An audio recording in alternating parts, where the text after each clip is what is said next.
who knows that any provision of this act from which the parties may derogate. So, my lord, there are provisions in the act from which you cannot derogate. The word derogate is used in two sections of part 1, section 4 and section 34. So you cannot, so my lord, this section and article 4 commentary, which I will show later, recognizes there are some provisions which cannot be derogated from. Then your lordship sees 5, which is the extension of jurisdiction, just for the sake of completion. Then please straight away come to section 11, which is at page 110.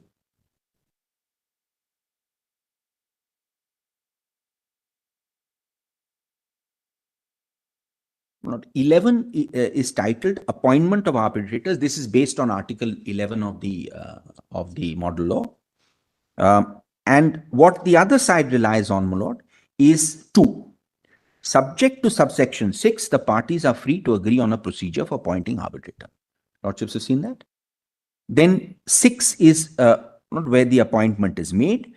When an application is filed, parties to request the Supreme Court or the High Court. 6A, your lordships have seen in a different context, my lords, earlier in the NN Global saga. But please come to 8, because we rely, my lord, on 8.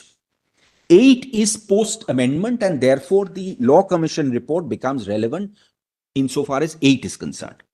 The Supreme Court, or as the case may be the High Court, or the person or institution designated by such court, before appointing an arbitrator, shall seek a disclosure in writing from the prospective arbitrator in terms of subsection 1, 12(1), and have due regard to. So, my lord, this is something which is deviant from the procedure. And have due regard to qualifications required for the arbitrator by agreement of the parties, and B, the contents of the disclosure and other considerations as are likely to secure the appointment of an independent and impartial arbitrator. So, my lord, 11.8, and it has been judicially also held by this honorable court, by your lordships, that you are required, I would not even say, my lord, you are it's a discretion. You are required to deviate from the procedure to ensure that the tribunal that you appoint under 11, the court, is an independent and impartial tribunal. So, my lord, 11.8 is crucial for our purposes. I will show some the Law Commission report on that, and, my lord, some commentary on that. This, in my view, is something which Core has completely missed. 11.8 has not been noticed. Then, my lords, may go to section 12, which is at page 113. 112. Well, this will be elaborately argued by, my lord, various others here. I'm just touching on it. 12 is grounds for challenge. This has been amended drastically after the 2015 amendment in view of the Law Commission report. 12 has been substituted. My lord, various disclosures are to be made. And then important is 12.5 at page 113.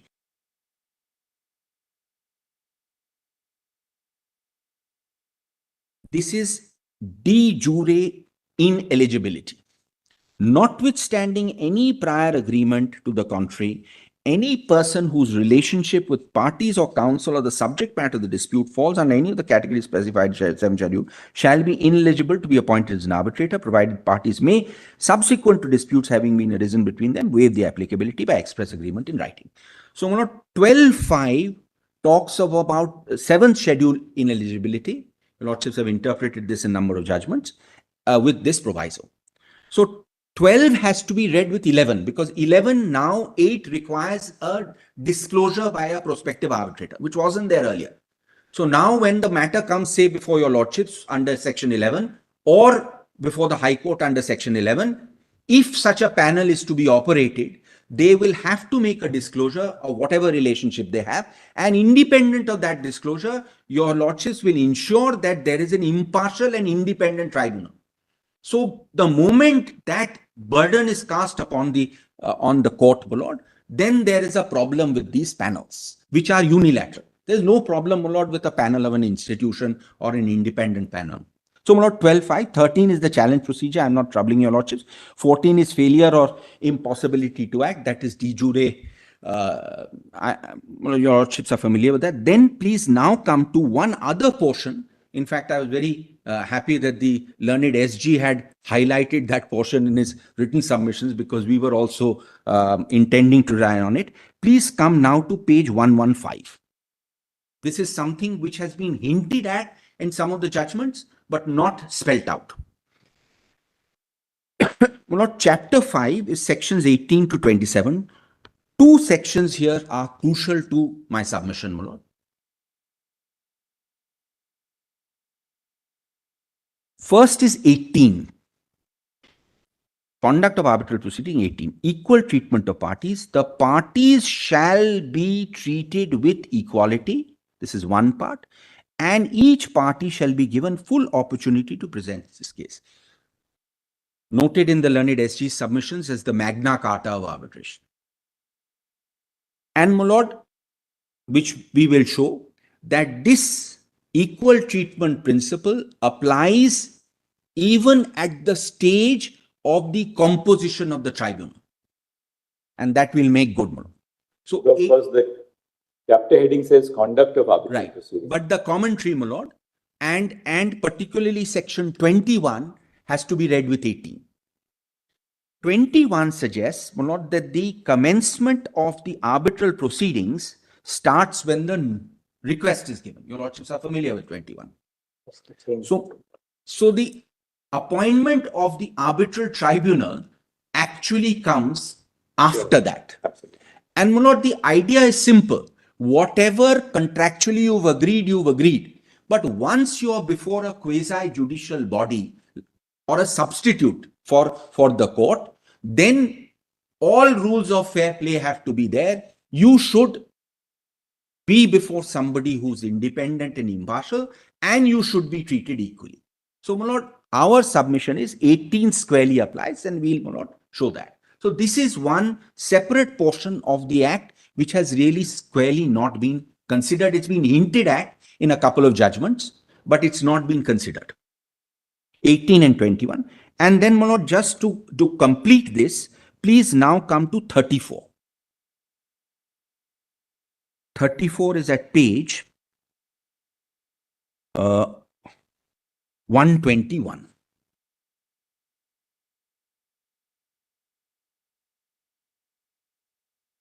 As your lordships know, there are two limbs to 34. One is party and one is, my lord, public policy. The two portions I want to show, which are of some relevance, my lord, is 34.2A2 and 34.2A5.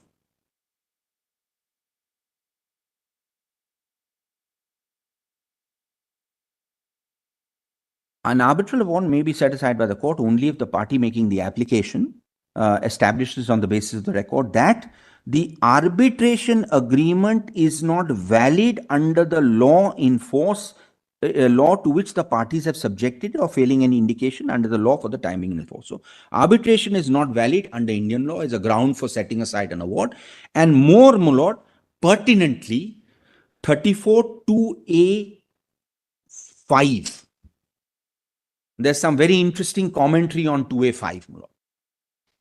The composition of the arbitral tribunal, which is what we are, my lord, now looking at, or the arbitral procedure was not in accordance with the agreement of the parties. This is party autonomy, unless such agreement was in conflict with the provision of this part from which the parties cannot derogate. So, my lord, this is the second place in the act where the word derogate is used. So, even if you have an agreement between the parties and that agreement derogates from a mandatory provision of part 1, the award can be set aside, or failing such agreement not in accordance with this part. No, that's the other position where there is no arbitration clause. Manoj, I must mention here there is a 3-judge bench judgment which is a little problematic. I'll come back to it. So, Manoj, these are the sections which are relevant for the purposes of our limited issue of unilateral appointment of a panel.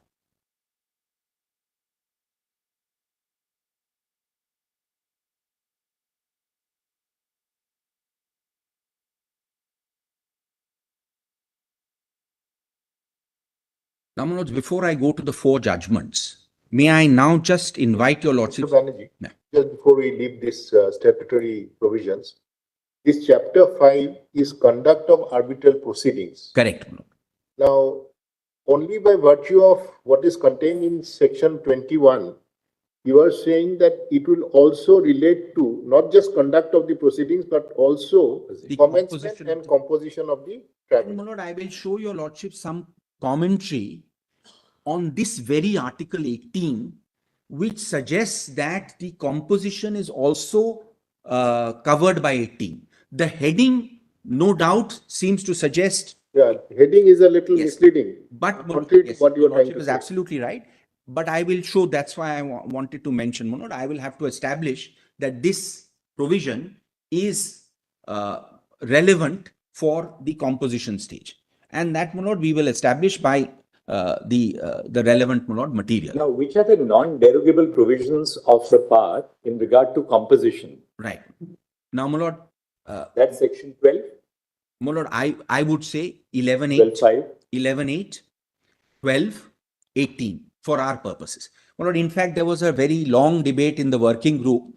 They wanted to make a list, but they didn't make ultimately they didn't make a list. They said it is to be this thing. There are 2 judgments of our court, one on 12.5 in Harsak and one on section. Forget all the judgments because we are a constitution bench. You argue as a matter of first principle. So, Manoj, Let me 12.5. look at which judgments fall in line with what we are ultimately Judgments, inclined I to. understand. 12.5, Manoj, You argue it as a first is mandatory. 12.5 is mandatory. 12.5 is mandatory. 18 is mandatory. 12.5. 12.5 read with 11.8 because, Manoj, 11.8 refers to 12. So 12.5 read with 11.8 and 18, according to my, Manoj, submissions are mandatory, and the commentary also says so. There are various other provisions which are mandatory, but it is not necessary to enumerate the complete. Now, I'll pose to you a hypothetical. Any arbitrator cannot fall within the degrees of prohibited relationship, if we can use that expression, which has been spelled out in the 7th schedule. Now, what if one of the clauses, what if the arbitration agreement provides that one of the parties shall appoint? Can such a clause be made consistent with 12.5 by saying that the persons whom that party appoints should not in any way be in breach of the 7th schedule? Will that then be a provision which will be in conflict? Manoj, the answer there is, Manoj, unilateral. Is unilateral appointment itself by itself That is contrary to the provisions of the Act? Yes, Manoj, because one is that any appointment which of an arbitrator who is in conflict with the 7th schedule is absolutely a non-derogable provision of the statute. But does the Arbitration Act itself frown upon unilateral appointment per se? Well, Lord, that is how your lordships have interpreted it in 2 judgments. No, but forget the judgments for a moment. Lord, Where do we get that? Where do we identify the? Yes. Well, Lord, I identified it, Malord. And trace it only to 18. I identify it in this fashion, Malord. It flows from the amendments made pursuant to the Law Commission report, which frowned on unilateral appointments. The Law Commission, therefore, Manoj, I want to show that, and I want to show the amendment, particularly 11.8. So now that you have formulated shown us these statutory provisions, what you can do is this. You now formulate your points. You formulate your submissions. Then we will go into then we go to the 4 judgments, the Law Commission report. So you can just formulate your submissions now. Right, Manoj. Manoj, my submissions are, Manoj, I am only on panel because there is no challenge subject to correction. You are only on panel, Manoj, unilateral panel. Manoj, because I know your lordship has asked me the question whether unilateral appointments are, Manoj, are eschewed generally or not. But suppose the railways, for instance, says that, look, we will have a panel of people who are not connected with us at all. We have a panel. Absolutely. Manoj, I have to answer that. We have a panel of retired judges. We have a panel of impeccable, Manoj, integrity, etc. Is that permissible under the statute? Right. Manoj, according to us, no. And I will formulate 4 or 5, Manoj, under 4 or 5 heads. All right, now why don't you just take the next 3 or 4 minutes and formulate your submissions? You can we've asked you a question right at the beginning, but it will help us to formulate your points. You can, if you want to read your written submission, we can read your written That submission. will come to them. There are 4 grounds on which, 4 different jurisprudential grounds on which. All right, just formulate that. There are 4 jurisprudence. One is that a panel unilaterally appointed by one party. One thing. Control, you want to mention control? The better word would be unilaterally controlled by one party. A panel unilaterally controlled by one party, Manoj, would fall foul of section 11(8) read with section 12, in that it would not be independent and impartial. This is the first ground. 11(8) read with 12. In that it will not be an independent and impartial tribunal. It may be impartial, but it is not independent. It will not be an independent and impartial tribunal, which is a non-derogable facet of arbitration jurisprudence. It has to be independent and impartial. Otherwise, the entire edifice collapses. But independence, is it a quality in the arbitrator or is it in the process of appointment? It's in the process, I will show, there's a very nice paragraph. I will show, Independence is the clause, we are not on individual arbitrator. The argument could be really that you must avoid an appearance of bias, not just actual bias. Right, the actual bias we are not alleging. So far as to say that, well, I'm aggrieved because this particular panel which they have appointed is suffering from lack of independence. But the fact that one party controls it is, I will show, the principle that there must be it must generate confidence in the arbitrating parties. It must generate a sense of credibility. I have 4 heads under which your not just actual bias, it's an appearance of bias which must be avoided. One is the bias argument.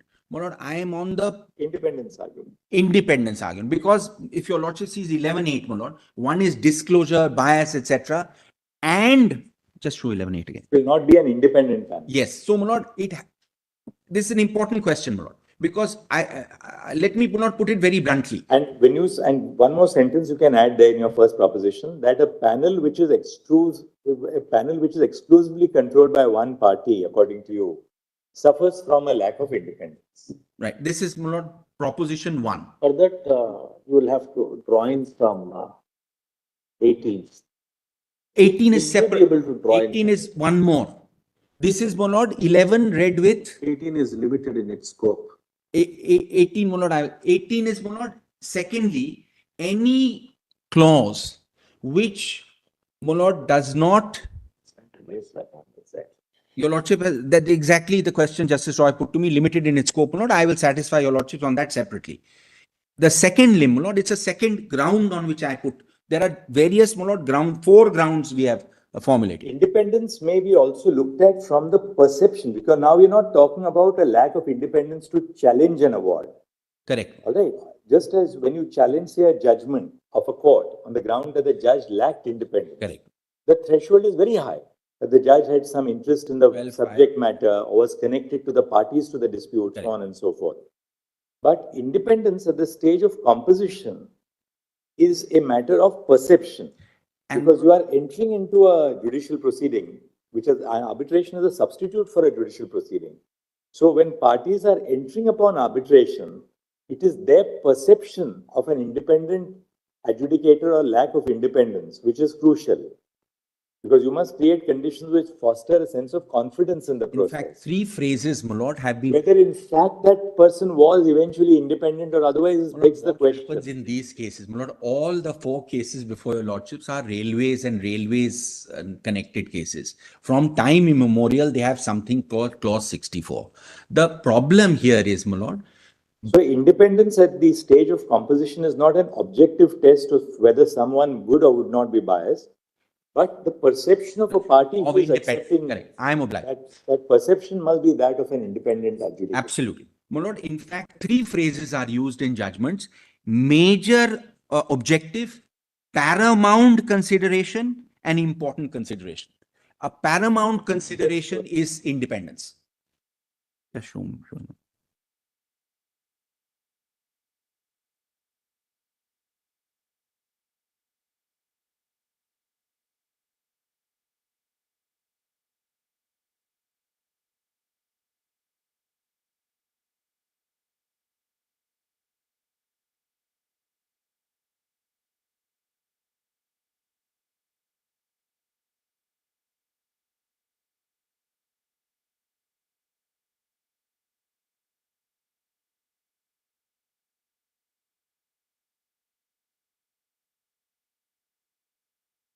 Of confidence so far as our arbitrators are concerned. If you have such a panel, the result both ways is bad. If the panel appointed by one set of one party decides in the favor of that party, the other party always has that lingering doubt that Mr. Banerjee was appointed on the railways panel, so therefore he has a predisposition. No, but look at it from the side of the public sector. The other problem. Look at it from we must look at both sides. No difficulty. A public sector organization always has this fear that I mean, look at what's happening in the arbitration. Correct. Will be taken Now for around, we'll have a 20,000 crore award. Now you see this one-sided panel story. Now the one-sided panel, Mr. Banerjee now gives an award in favor of the contractor. Now, immediately, my lord, all sorts of issues arise there, may be genuine. So, my lord, the solution is not a one-sided panel. The solution is staring in the face, my lord. The solution is an independent panel by an independent institution. That is why we are crying hoarse that we should have institutional arbitration. The problem is not the individuals in the panel. The problem is who makes the panel. The moment today, my lord, both ways you lose. Not saying that we need independence and full stop. The problem is arising, what is the criteria? What are those principles on the basis of which we are going to determine that there is lacking of independence here? Everybody agrees that they have to be independent. The very fact, let me put it this way, Manoj, the very fact that one party is appointing somebody, my lord, is unfortunately enough, because, my lord, what was arbitration? Arbitration was where both parties had confidence in the individual. Here you are basically putting up a list and asking one. So there will never be any confidence in that list of the other party. One of the articles said unloved and unappreciated panel. Because one party puts up a panel.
My lord, please keep the distinction between, my lord, the process of appointment and the eligibility of individual So arbitrators. your first point I have formulated, a panel unilaterally controlled by one party would fall foul of section 11(8) read with section 12.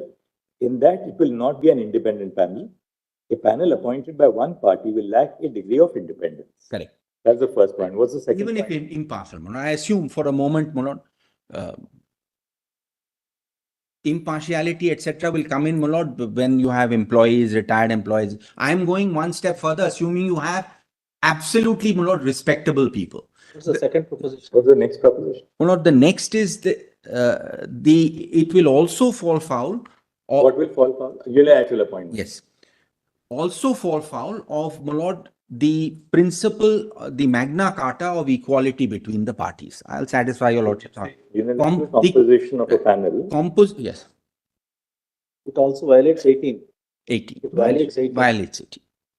Level playing field. Sorry, my lord. Level playing field. Level playing field. This is the logic, my lord, used by Justice Sikri also, level playing field. Justice Bhanumati also, same level playing field. So the sentence is there, the section is not there. So you want to extend 18 to even appointment process? My lord, I will show that there is material to show that it actually covers the appointment, the composition process. I will, it's not just my submission, my lord. What's the next point? Third point, my lord, which is, I would say 3A and 3B, my lord, is that such a clause, particularly in respect of PSUs, my lord, falls foul of 14 and unconscionability. A large number of judgments, my lord, some of which the learned SG has also referred to, is this sort of arrangement is unconscionable, contrary to section 23. There are a series of 10 US judgments. I will show only one. There's a chart the SG has given. I'll show one. So, my lord, these are broadly the reasons for which this sort of panel should not, my lord, be permitted to subsist. The band-aid solution is, and this is what the high courts are struggling with, a panel as in core may be bad because it's very restrictive, but if it is sufficiently broad-based, it may be okay.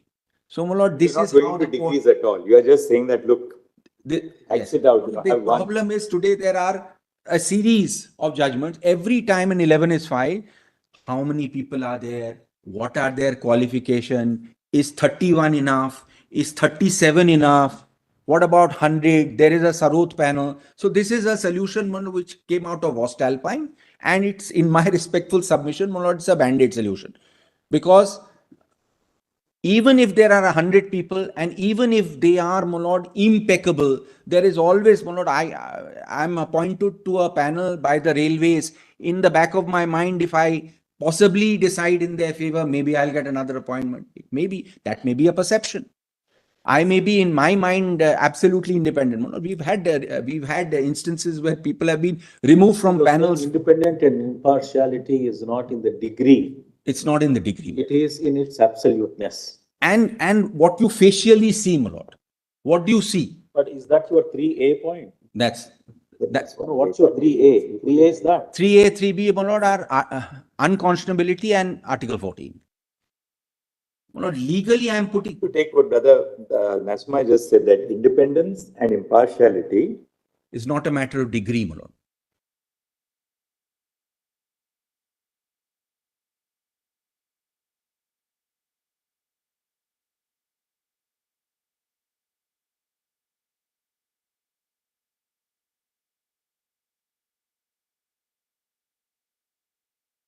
but of...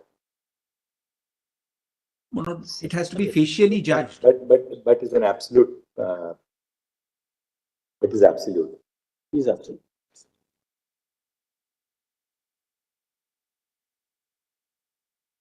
So therefore, even if theoretically the party which has unilateral control proceeds to prepare a panel which is otherwise absolutely, objectively independent. Perfect. The objection is not on whether those people who are put in the panel are eligible, otherwise ineligible, or ineligible. It's But the the source. appearance of the It's the process. process, the source. If you cannot, it also flows from the other principle. If you cannot unilaterally appoint somebody, can you then have a panel of 100 from which I have to choose? The source is the problem. The problem is not the panel. The problem is the process. The problem is the person who presents you with the fait accompli. All right. We've seen now all the provisions. Right. All the provisions. Your submissions are complete now. Anything else in this? Now I'll show the material, Manoj. The material. The material. Manoj, your lordships may first see the law commission. Your lordships have not seen those 4 judgments. Am I required to show the? Let's first see quickly the law commission, the material, and then we'll quickly look at the judgments. Right. The judgments at the end, because judgments at the end. Right. Your lordships don't want to be colored by exactly 2 or 3. They are, of course, of persuasive authority. They have judgments of our courts. We'll look at them at the end. Manoj may first see the law commission report, because some paragraphs of that are very, very important. Is that in the documents? Where is my? Just a minute. Just give me a second. Manoj, this is serial volume 4, page 2722. Serial number, tab number 8. Compilation of documents, right? Compilation. Volume 4A or 4? 4. Page 2722 is tab number 8, but the only relevant paragraphs are from page 2756.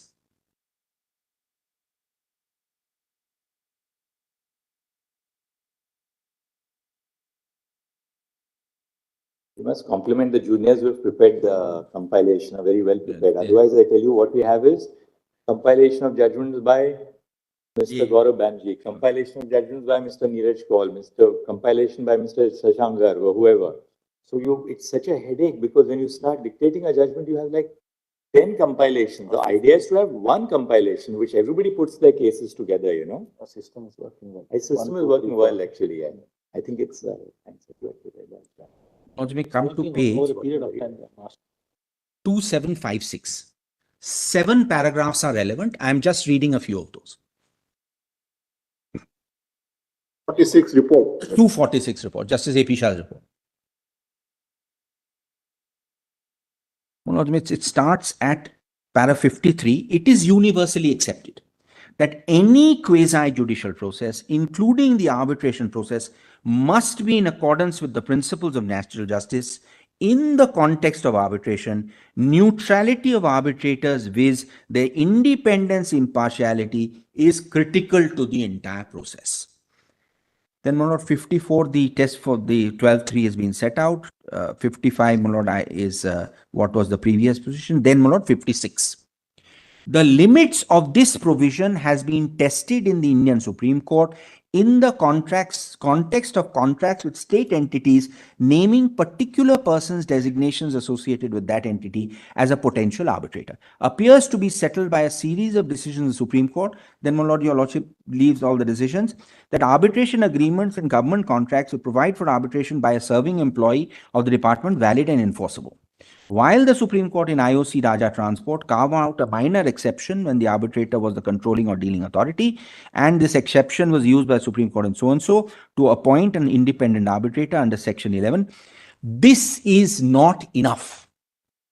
The balance between procedural fairness and binding nature of these contracts appears to have tilted in favor of the latter by the Supreme Court, and the Commission believes that the present position of law is far from satisfactory, since the principles of impartiality and independence cannot be discarded at any stage of the proceeding, specifically at the stage of constitution of the arbitral tribunal. Incongruous to say that party autonomy can be exercised in complete disregard of these principles, even as the same has been agreed to prior to the disputes having arisen between the parties.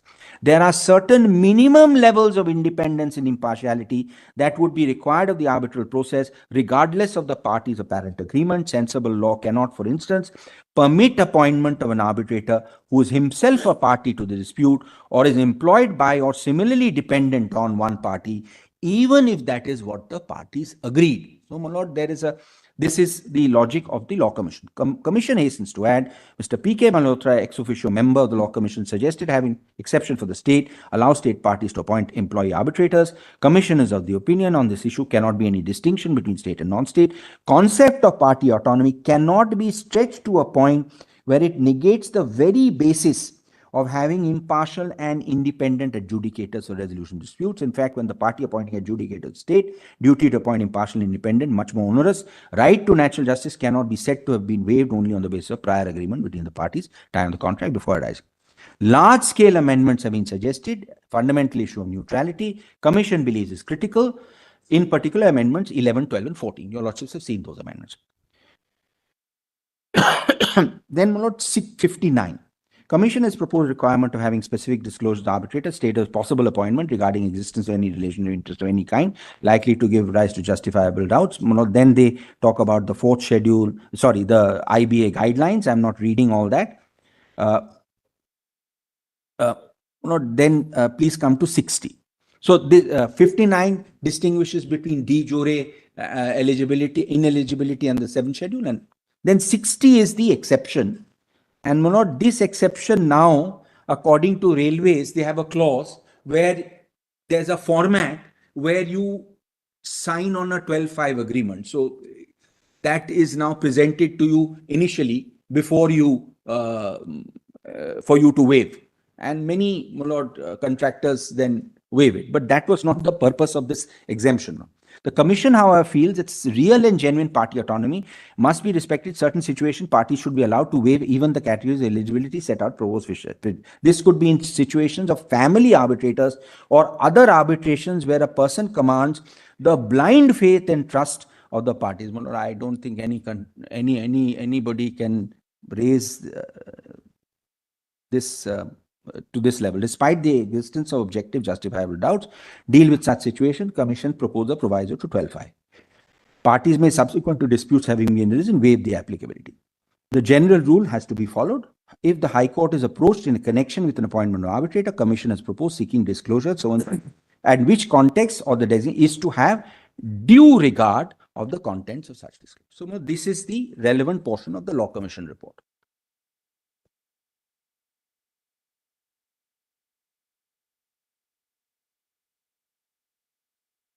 Now, would your Lordships look at the four judgments now, or should I put the material? Whichever way, my Lord. Let's see the material and that we are done with that.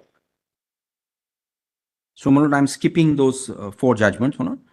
I just want to mention, my Lord, that we rely on certain paragraphs in your Lordship's judgment in Lombardy. And in particular, my Lord, we rely... Why don't you cite those judgments then, and then we look at the material at the end. Right, my Lord.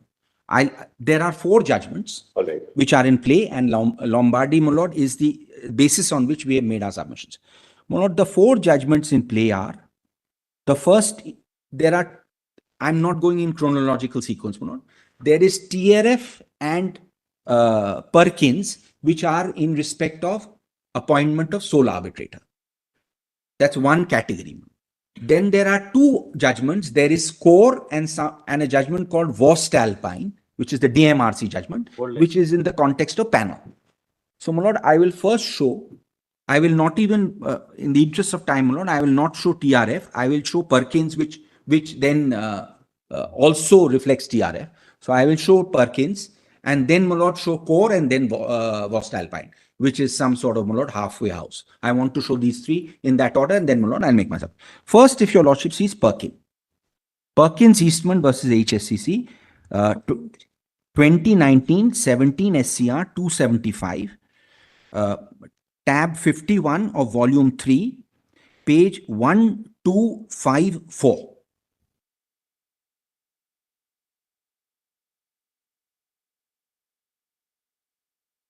This is the judgment your Lordships have been consistently following. I believe, my Lord, also in Glock, etc. This court has followed this. That volume? Volume 3, page 1254. Tab 51. The judgment dated 26/11/19, following TRF. This was, my Lord, an 11-6. In fact, all the 4 matters before your Lordships are at the 11-6 stage. Now, in this judgment, one issue was whether it was an international commercial arbitration. That issue does not arise here. Please come straight away to paragraph 11, where the second issue arises.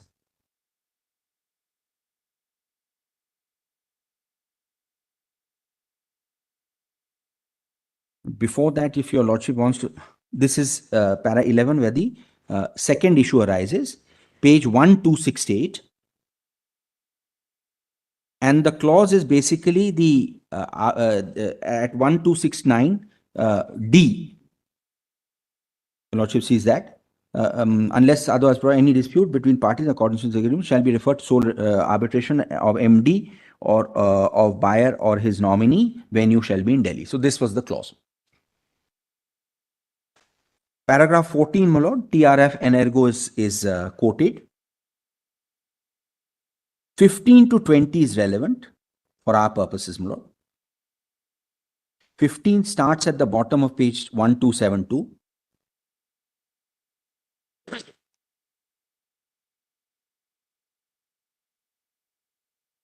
It was thus held that the MD became ineligible by operation of law to act as an arbitrator. He could not nominate another person to act as arbitrator. Once the identity of MD was lost, power to nominate somebody else, an arbitrator also lost. Relevant clause in case had nominated the managing director himself to be the arbitrator, also empowered the MD to nominate another person to act as arbitrator. MD thus had two capacities.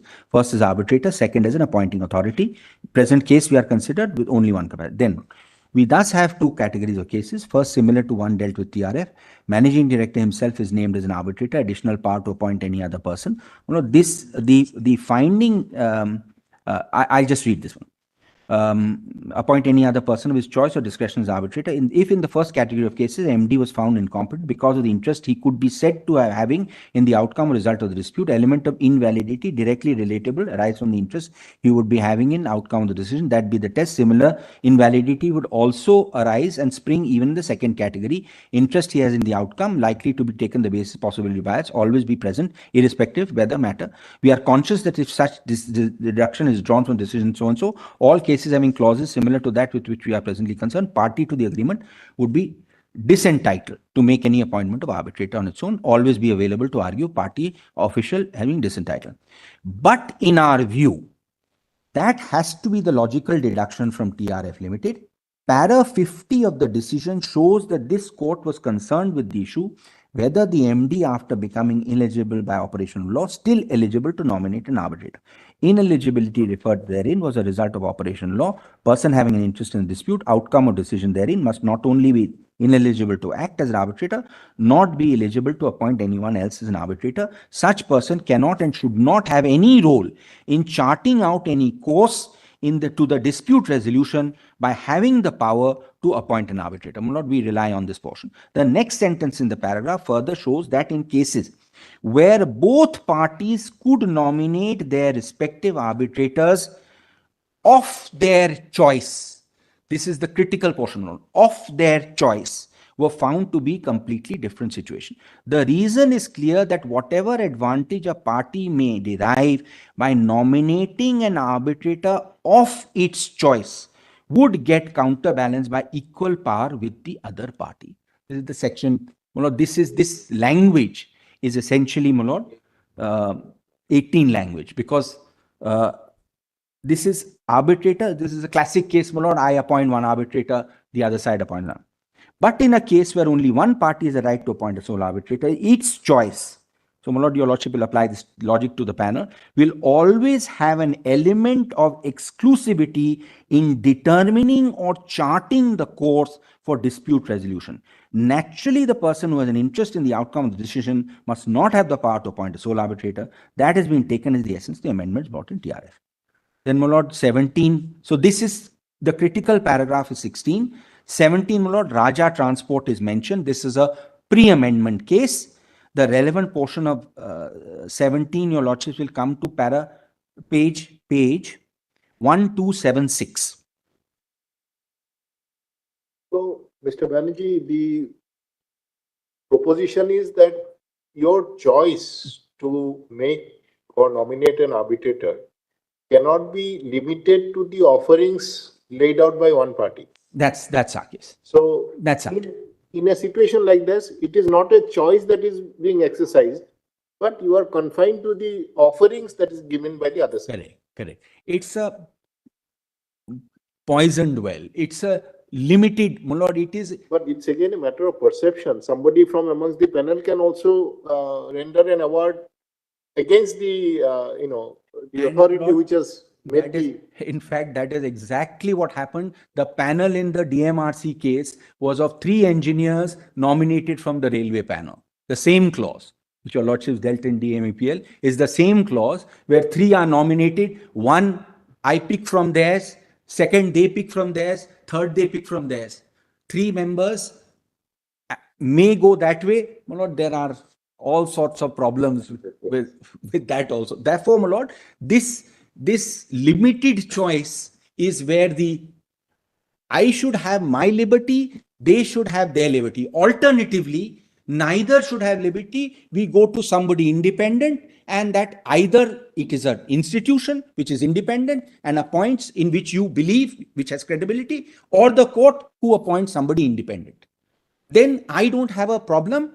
They don't have a problem. Neither of us have a problem. Even if the award goes against me, the tribunal, Manoj, it's a matter of faith. Every case we come across, you scratch at the surface. The main problem is. Banerjee, the only point is just reflect on it. Yeah, I don't know whether that consideration is at all relevant. Is there a risk of killing the golden goose in the sense that what do government say? We are not going to go to arbitration at all. My lord, they have themselves set up institutions. It's not that there are no institutions available to them. My lord, they have themselves set up institutions. Surely somebody has to be believed. My lord, that there has to be some, either you believe the courts or you believe your own institution. It can't be. I follow, my lord. That is exactly. This judgment is over? Yeah, my lord, just one last paragraph. This is what just above 18. 18 is, this was the.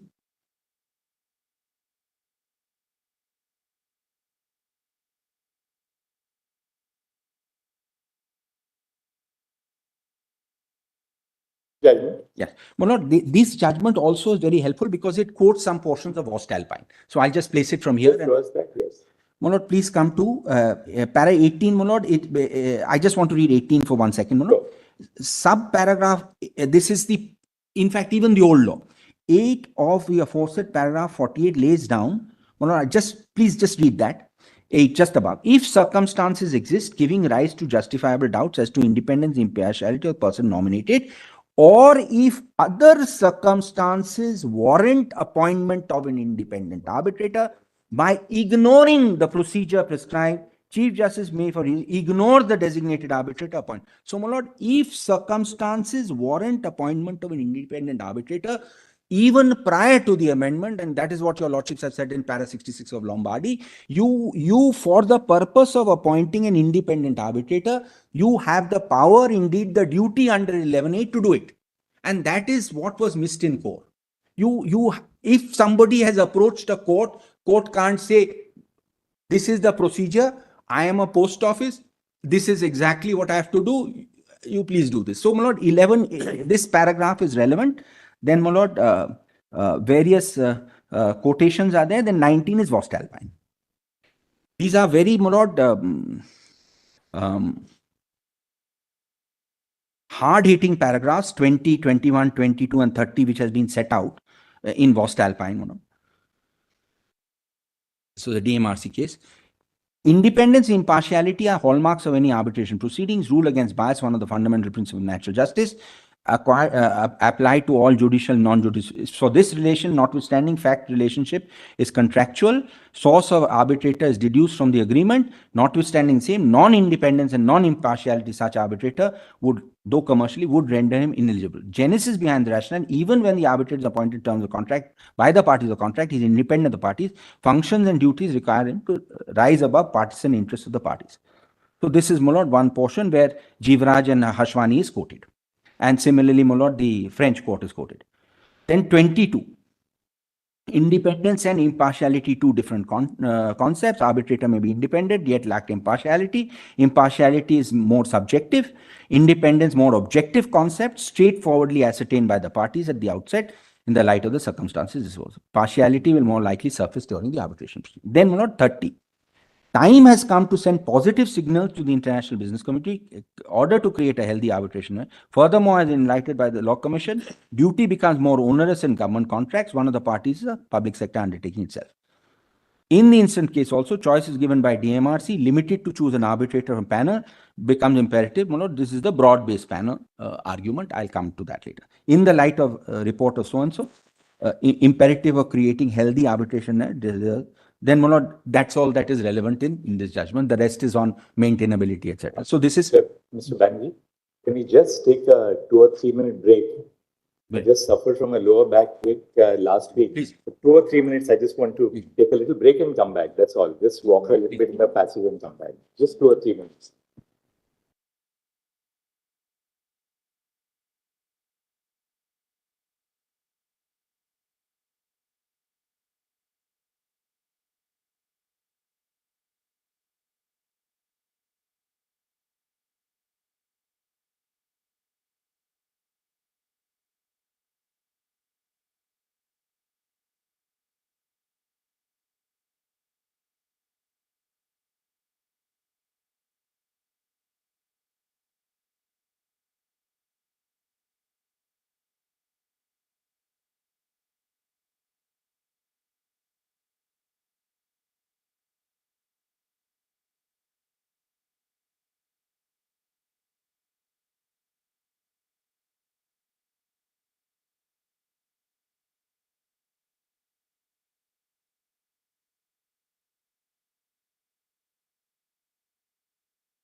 Yes. No, I've had a little rethink. I'll show the core judgment and the voestalpine judgment later. Let me first show the material, because those judgments, in any case, your lordships will have to consider. But let me, my lord, since I'm showing the material, and let me show the material as to what is on record. One of the first proposition is that party autonomy is not unfettered. There are some mandatory provisions. And my lord, for which purpose your lordships are permitted to, or permitted, well, I wouldn't say required, to look at the preparatory material, which is the basis of the article, which is then the basis of the section. Well, not in fact, very interestingly, when the UN General Assembly recommended the model law to us, to all the countries, it asked the Secretariat to send the travaux préparatoires along with it. That resolution, my lord, is one page, it's on record. Lordships may just see, which is why, my lord, we are relying on the travaux. That is volume 3, serial number 162, page 5015. It makes very interesting reading, my lord. This is the General Assembly resolution by which model law was recommended. 5015. Sorry, volume 4. Volume 4. 4. Model on international commercial arbitration at UNCITRAL. Is that volume 3, madam. Volume 3. Volume 3. We've got it. Volume 3 of 5015.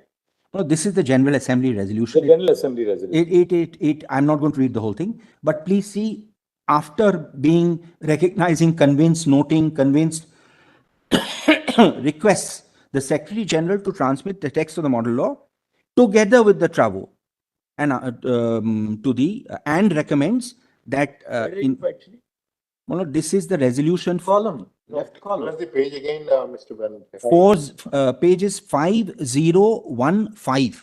Left column? Under the General Assembly. Yes, General Assembly, 40th session, 40/72, model. The General to transmit the text of the model law along with the travaux, and recommends that all states give due consideration. So they actually, my lord, not only sent the text, but they also sent the travaux. That's the only reason I'm saying. But it gives you the basis, my lord, as why it is to be referred to. Yes. So, my lord, the first proposition is that there are certain rights which are not waivable. And I had shown your lordship article, section 4 and section 34, which uses the word derogate. And the commentary on that, my lord, is at volume 4. I'm only going to show 2 or 3 pages, my lord, not more, just to fit it in. Volume 4, serial 145, page 10149 at 10150. This is a 10150 is 10149 is the cover of my lord. Volume 4 is it? Where's the book? My lord, what has happened is the material is spread over large portions of the website. There is a textbook, my lord, which is this Holzman and Neuhaus, which actually chapter wise analyzes each article. My lord, 10150 is the same as section 4.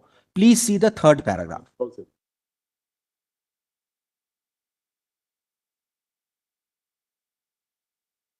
Third paragraph, second sentence, Secretariat's commentary on Article 4 makes it clear that in case of requirement of the arbitration agreement, that stipulation must be valid and in particular not in conflict with the We are at 10150. 10150, not commentary. Correct. Please see the item 1, non-compliance with arbitration agreement or non-mandatory provision. What? Compliance with arbitration. Yes. Procedural default at issue must be a breach of stipulation in the arbitration agreement or a non-mandatory requirement. Secretariat's commentary on Article 4 makes it clear that in case of a requirement of the arbitration agreement, stipulation must be valid and in particular not in conflict with the mandatory provision. And the footnote gives the Secretariat, and that's also on record. So this shows, my lord, that there is a mandatory provision. Then, my lord, please come to 10151. bottom of the page. Second sentence. 015? Next page, next page. 10151. Yes. Last bottom, Malone. A waiver under Article 4, however, applies only to the non-mandatory provisions of law, that is, those provisions upon which the parties may agree to the contrary. This qualification, not part of the initial draft of provisions, specifically included to soften its effect. Proposed at one point to provide a list in the law of such mandatory provisions, working group decided not to include such a list because it viewed it unnecessary subject to certain drafting differences. Nevertheless, a number of provisions clearly indicate their non-mandatory character, either by providing explicit freedom or providing a rule of procedure but stipulating parties may agree otherwise. Examples of provisions appear to be mandatory and therefore cannot be waived under Article 4 are the following. Requirement: the arbitration agreement is in writing. Manoj, I rely on the next one, the requirement that the parties be treated with equality, each party be given full opportunity to presenting it. So Article 18 is mandatory, Manoj. There's a judgment of our court in Vedanta, which also says that it is mandatory. It is, Manoj, 18 cannot be derogated from. That's the only reason, Manoj, I'm showing this. Then, Manoj, this is the commentary on Article 4. Your Lordship may now see the commentary on Article 34. That's the other place where the word derogate is used. The commentary on Article 34 is at page 10054, serial number 144, little behind. 10054. This is tab 144, Manoj. That's the book, Manoj. And just one paragraph I'll show at 10061.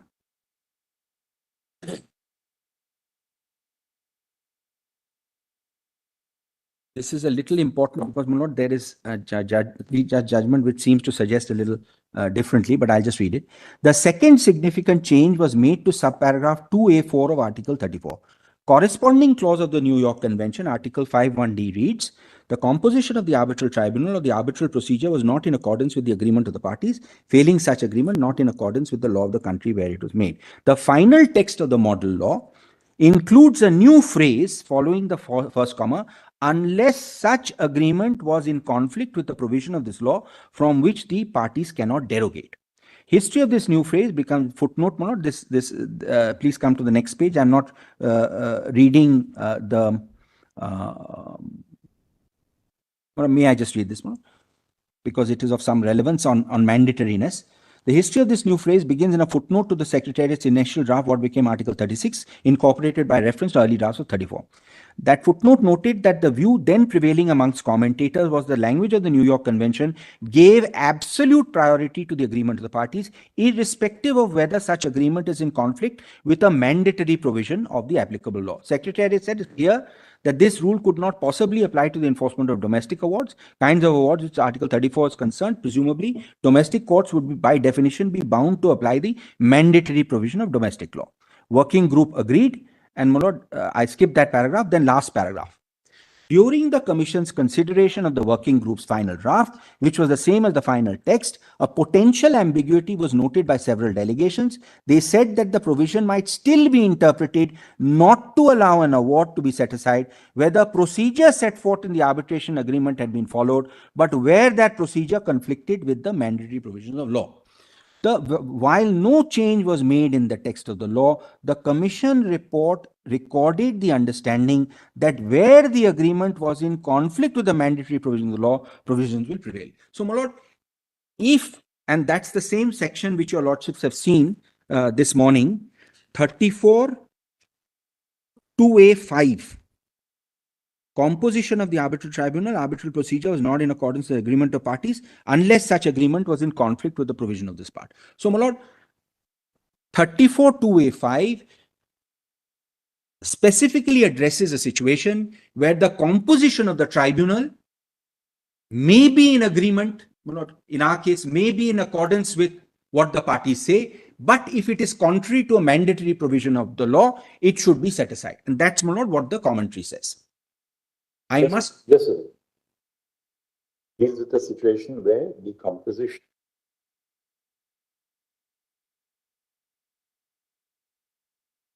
that was the intention. with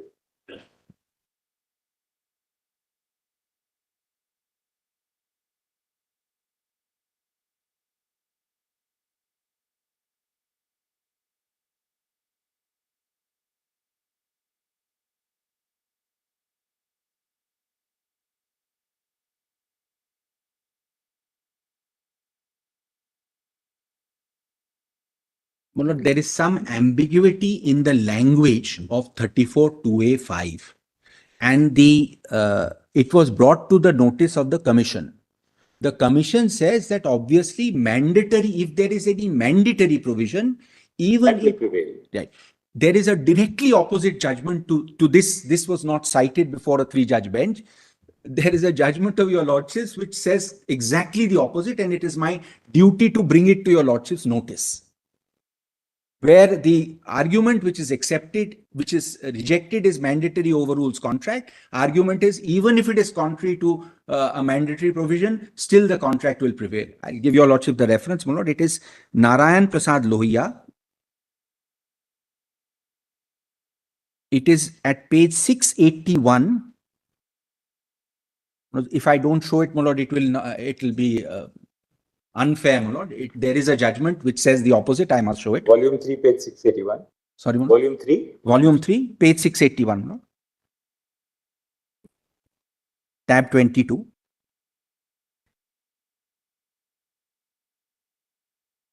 Actually, this reasoning was probably unnecessary in this case, my lord, because it was held that it was a derogable provision. But still, this reasoning is there, my lord. 681, and the relevant portion is at 695.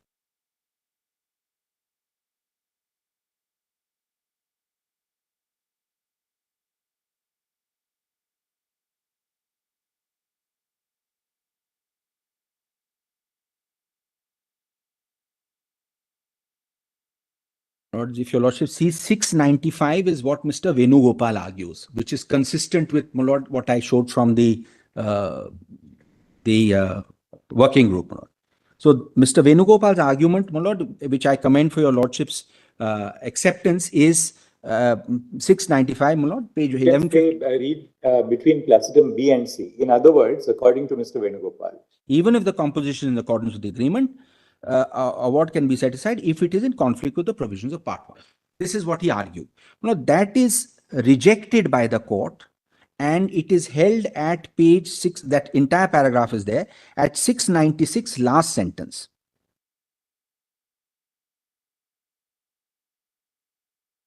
Thus, so long as the composition of the arbitral procedure is in accordance with the agreement of the parties, Section 34 does not permit challenge to an award merely on the ground composition of the arbitral was in conflict with the provisions of Part 1. This also indicates that 10 is a derogable. Here, where was this, by the way? 690? 6, last sentence of the first paragraph. Oh, just as long as the composition of it. The judges don't notice that, my lord, there are derogable provisions and non-derogable. So if it is non-derogable, you cannot, my lord, contract out of law. So, my lord, I just want to show. So, my lord, the first proposition is there are certain certain provisions of the Act which are non-derogable. Non-derogable is also a clumsy word, which are mandatory. The language uses mandatory. Two provisions which I have said are mandatory, your lordships have already noted, 11(8), 12(5), and 18. The third point is, my lord, 11(8) has to be read with 18. My lord, this is one aspect which, the third point, my lord, I would say is 11(8) permits for a diversion from the agreed procedure, for which I just want to show your lordship 3 or 4 paragraphs of Lombardy. Just 3 or 4 paragraphs in Lombardy. 11(8) permits this diversion. So, my lord, if your lordship just sees Lombardy, I'm not going to read it. Your lordship, 3 of your lordships are party to it, familiar with this. Lombardy is at volume 3, page 2058.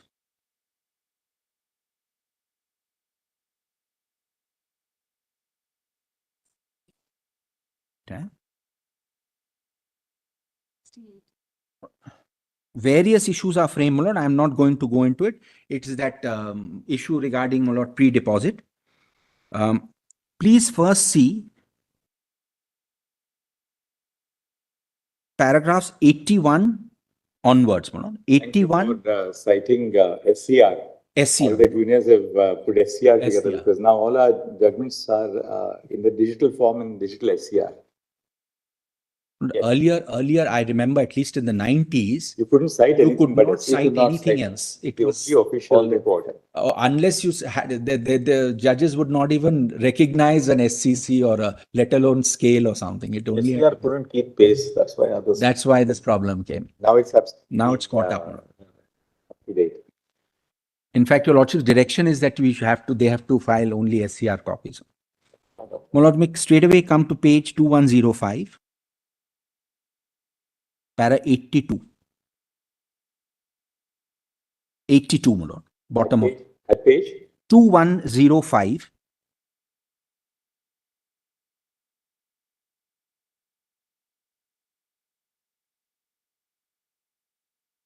So, my lord, if I am right, the arbitration agreement has to be consistent with, my lord, 11, 12, and 18. And then, my lord, 84 is concept of party autonomy cannot be stretched. And then, my lord, 86 and 87. That's all I want to show. There are other paragraphs, but in the interest of time, my lord, I'm not showing the other paragraphs. The 86, 87 are page 994, my lord. If circumstances give rise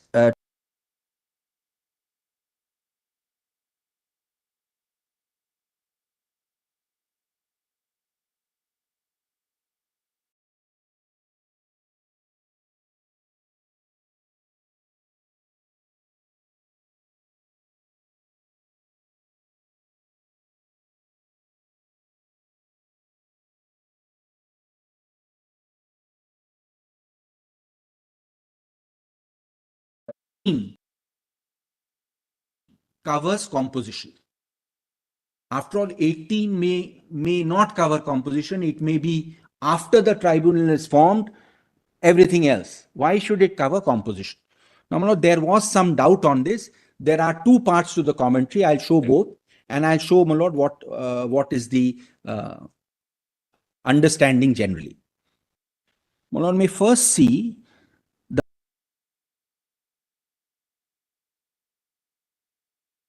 on 11. It's very interesting. My lord, it reads, shall we say, my lord, both ways? Shall we say, my lord, both ways?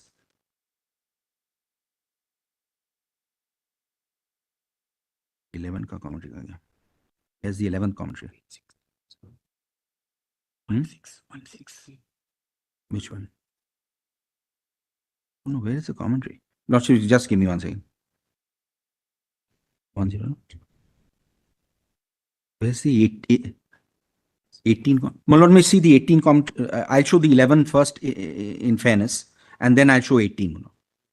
11 commentary, my lord, is at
now, I just want to show you lots of the material on Article 11. and 18. And then, my lord, I'll continue. My lord, on 11, so discovery of Mr. Nariman, my lord, this is the Clout Digest.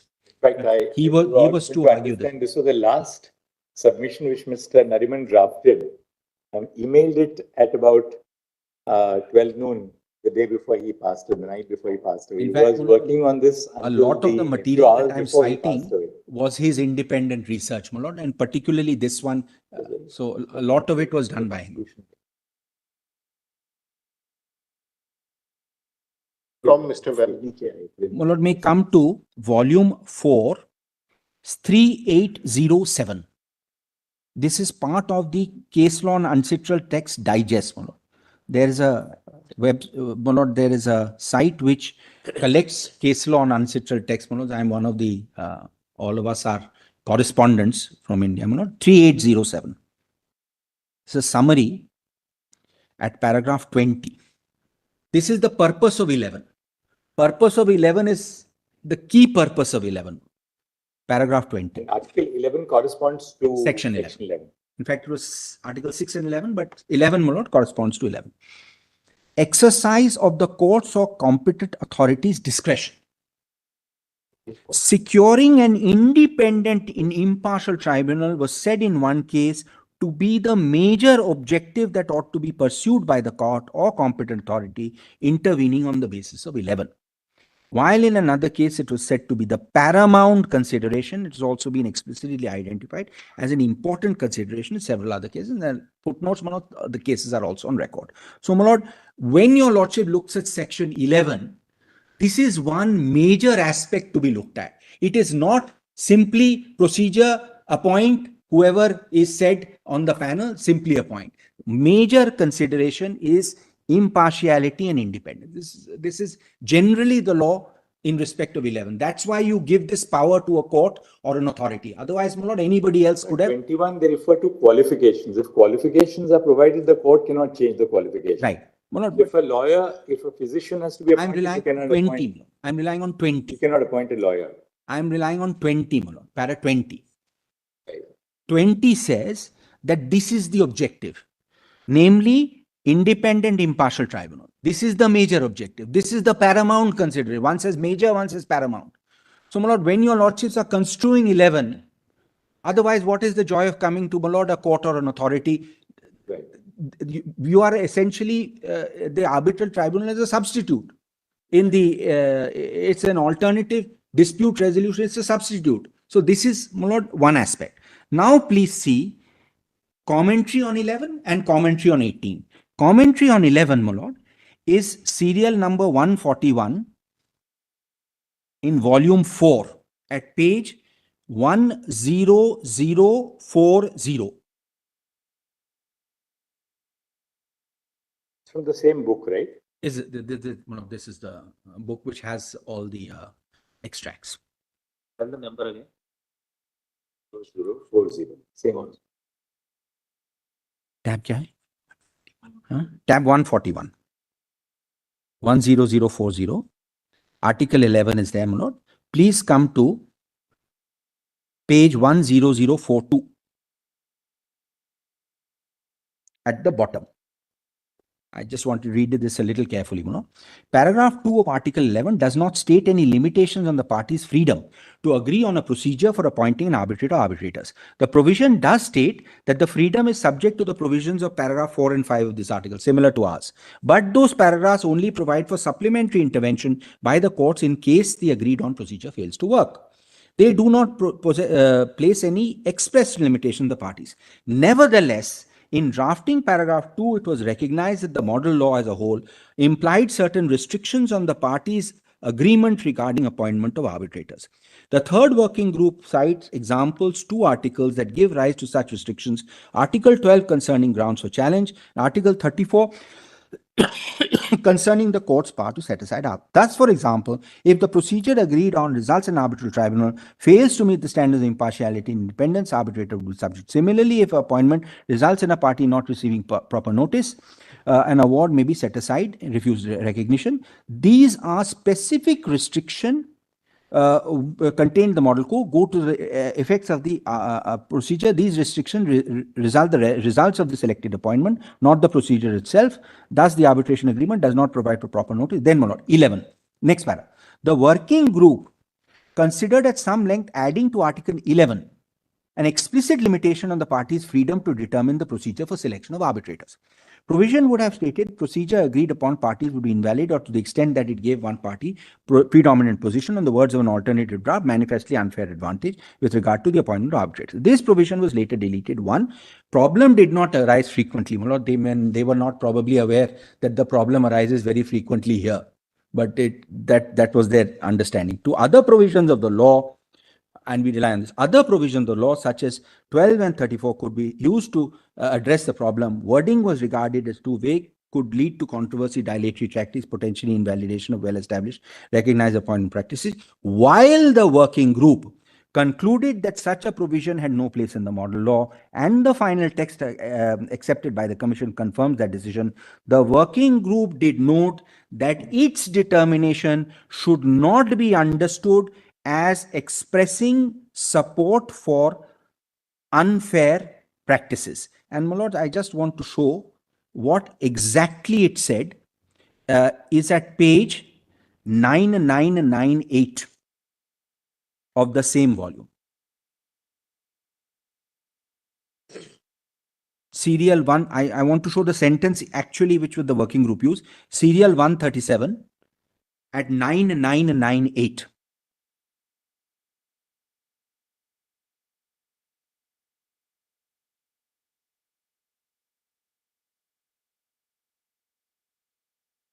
Well, paragraph 89, 90 and 91 is basically what is summarized in the book. The working group, 91 I'm reading, after deliberation decided to delete paragraph 2. That decision, however, should not be understood as condoning practices where one party has a clearly greater influence in the appointments without good reason. So, my lord, this was definitely something which weighed with the working group. So, my lord, this is when 11 is debated. Now your lordship goes a little further. So now the debates continue and 18 is debated. Now by the time 18 comes along, there is a little shift. Now your lordship will see the commentary on 18, which is very interesting. Just a minute. 1 minute.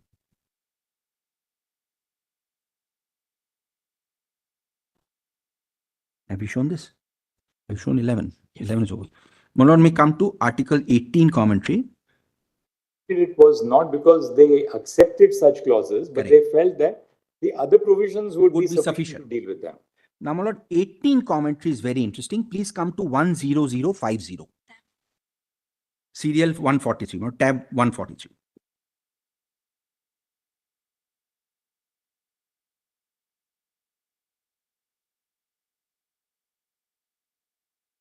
The previous one which you showed is part of which document? The previous one is an extract from the It's tab 137, my lords, at page 982. It is actually part of the report. That's the language of the working group report. We are at 10050. 10050. Now, my lord, I'll just read. This makes very interesting reading. Article 18 establishes fundamental principles. All arbitrations must be treated with equality. My lord, then it mentions Magna Carta of arbitral procedure, due process clause, etc. Then, my lord, second paragraph.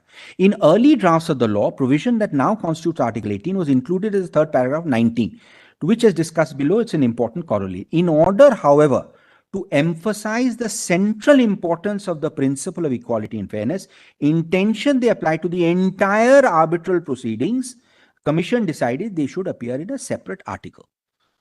Now, my lord, I'm not reading the next paragraph. I'm just reading maybe 10051, top one. Article 18 is thus the limitation on Article 19, which provides broad autonomy, first to the parties and second, in the absence of party agreement, to the tribunal to decide on the procedure to be followed in conducting the arbitration.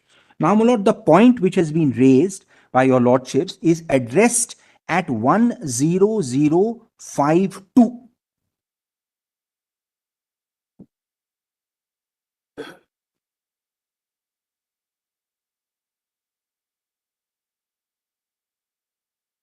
The precise scope of application of Article 18 may give rise to some question. Lordships have this 10052.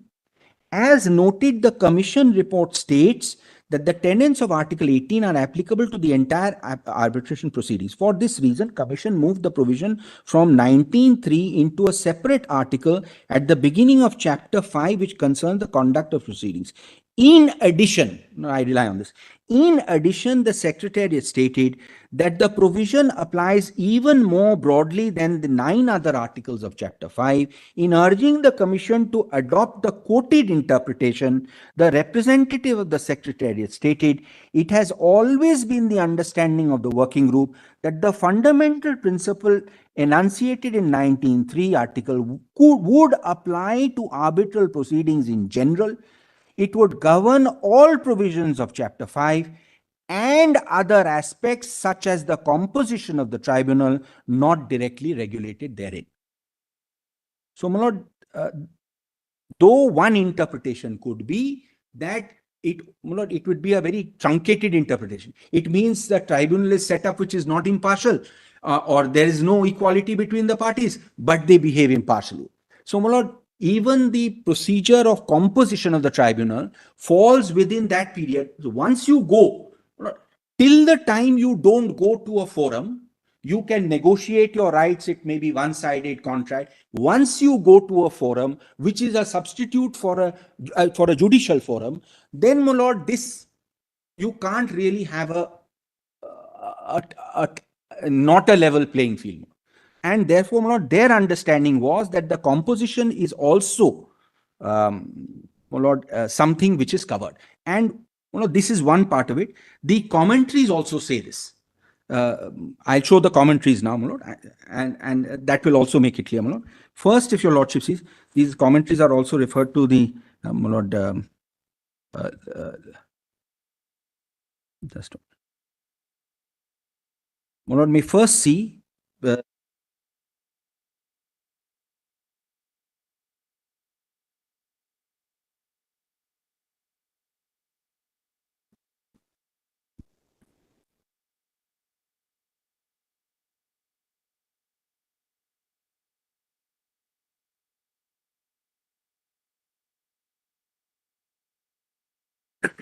my lord, Peter Binder is at page 10185, serial 147, the same volume.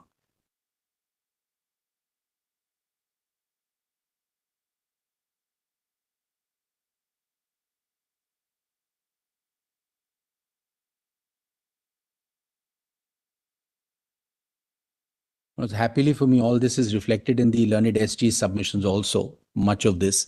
Section 18 is also relied on by him. We were, my lord, happy to note that he's also relying on it. I thought it might be a little difficult. Please see page 10186, my lord. This of course is in the context of ancestral arbitration rule. Equal treatment of the parties in the appointment process, due to the fact that it is primarily up to the parties' agreement to decide who should be the arbitrator in any given case. Also due to the fact that under 8.2, parties may determine how the appointing authority is to find a candidate for the position of arbitrator. It is important to keep in mind that the rules, as well as most national laws, Article 18 of ancestral modern law, place paramount importance on the equal treatment of parties in the arbitral process, means that no party may be given preference in the arbitrator selection process, regardless of how strong the bargaining power may be. This both in the process agreed on by the parties or in the process chosen by the appointing authority. Any violation of this principle could lead to a setting aside of the arbitral award for violation of this fundamental principle. This is one view which is given in Binder. And then, my lord, one more. I'll show there are a number of others. I'll just show one more. My lord, serial number 148, page, this is Fouchard, my lord, 10189, just 10189, my lord, at 10191.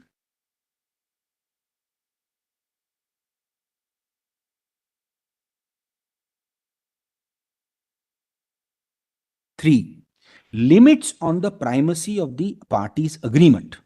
783. The primacy of the parties' agreement is not absolute. It is limited in some respects by the requirements of the proper administration of justice. 784. Certain of these limits have already been outlined and will be discussed later at greater length. Sorry. 10191. 10191. Limits of the primacy of the parties' agreement. Yes.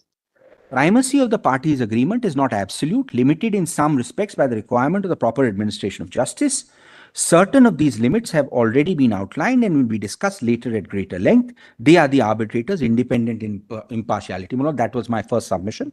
Others result from the requirement that the parties' method of appointing the arbitrators or the institutional rules chosen comply with the fundamental principles of due process. These principles include, in particular, the parties' right to fair trial and their right to equal treatment. Latter is expressed in the uncitral model law, Article 18 of which states the parties shall be treated with equality. Dutch law is also mentioned, German law is also mentioned, and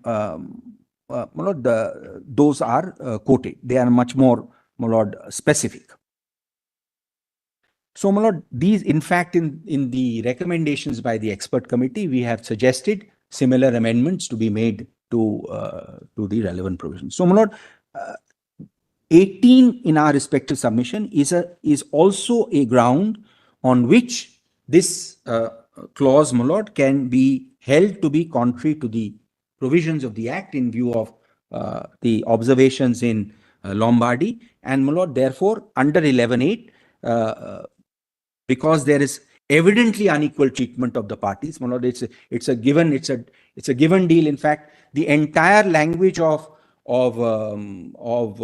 Voestalpine and the entire language of even core is that you balance. So balance is only when, my lord, there is equality. So, my lord, this is so far as this is concerned. And, my lord, one other very interesting judgment I want to put, and then, my lord, I will come back to core and conclude. My lord, one aspect of this, so whether your lordships put it in the impartiality independence category or equal treatment category, the approach taken in the US is on the basis of unconscionability. Here also, my lord, we are grateful to the learned solicitor. 10 cases he has summarized in his written submissions. 10 such judgments he has summarized. I will show what I would submit. We had filed 3 or 4. Some others are there. I will show one judgment, because this issue of panel and one party controlling a panel has arisen in multiple cases in the US with multiple, my lord, this thing. I will show one, maybe if your lordships indulge, 2 cases which are very instructive. Lordship first sees serial number 140. Volume 3, page 4294.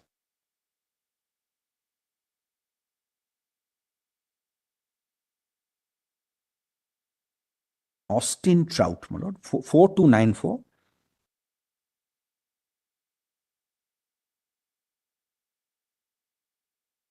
Tab 140 versus the boxing organization.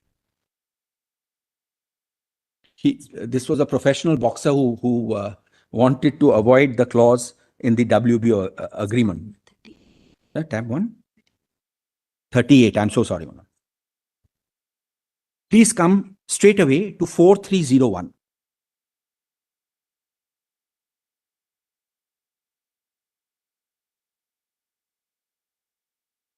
Roman 5. That brings us to Trout's last challenge, in which he takes aim at the district court's ruling by focusing solely on the arbitration selection process that the appeal regulation set forth. Trout contends correctly that the provisions grant the WBO exclusive control over the appointment of the arbitrators who will decide his case. Under its plain terms, the WBO could even appoint its own employees, including direct aides to the head of the WBO, in the arbitral panel with no input from Trout. In consequence, Trout argues that the arbitration agreement does not provide him fair opportunity to pursue either his claim under so-and-so or his claim under so-and-so to arbitrator by virtue of the method of selection would be inherently biased. Then, my lord, he cites a case which is distinguished, and your lordships come to 4302.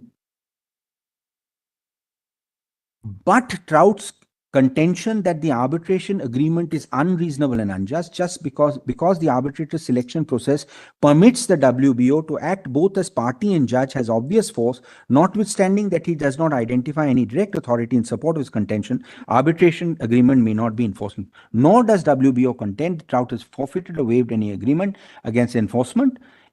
Instead, the WBO takes on argument about on its merits, and then, my lord, on this ground, there is further reasoning, and ultimately the court holds that this is a clause which is not inherently problematic and allows the appeal on that point and leaves the question of remand. These were the only two relevant paragraphs there. My lord, this is only contention. Sorry? Where is the finding?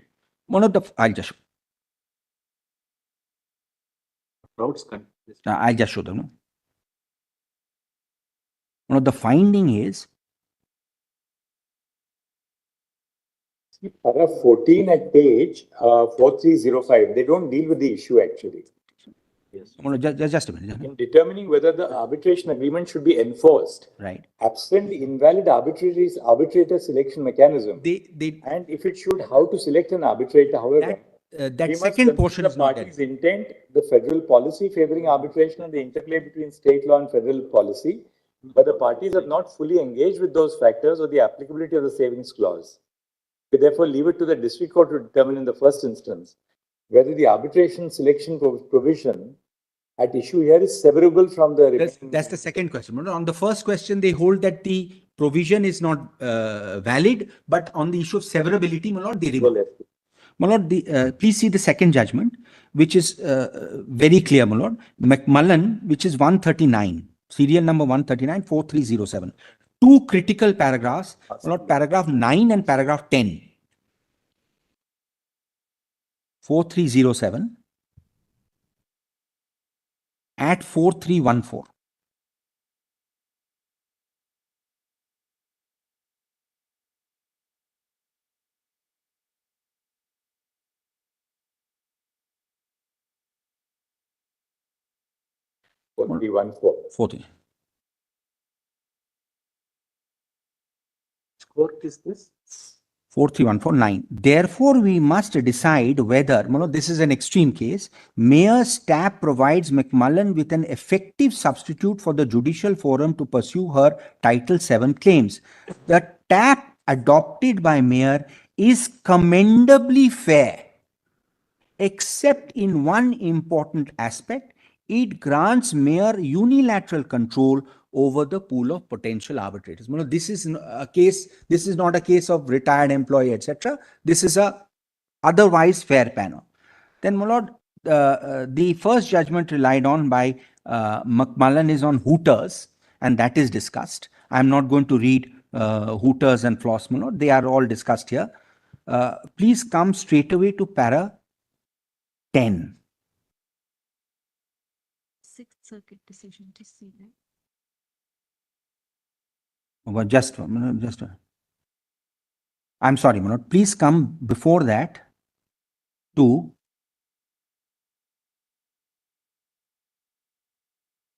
page 4315.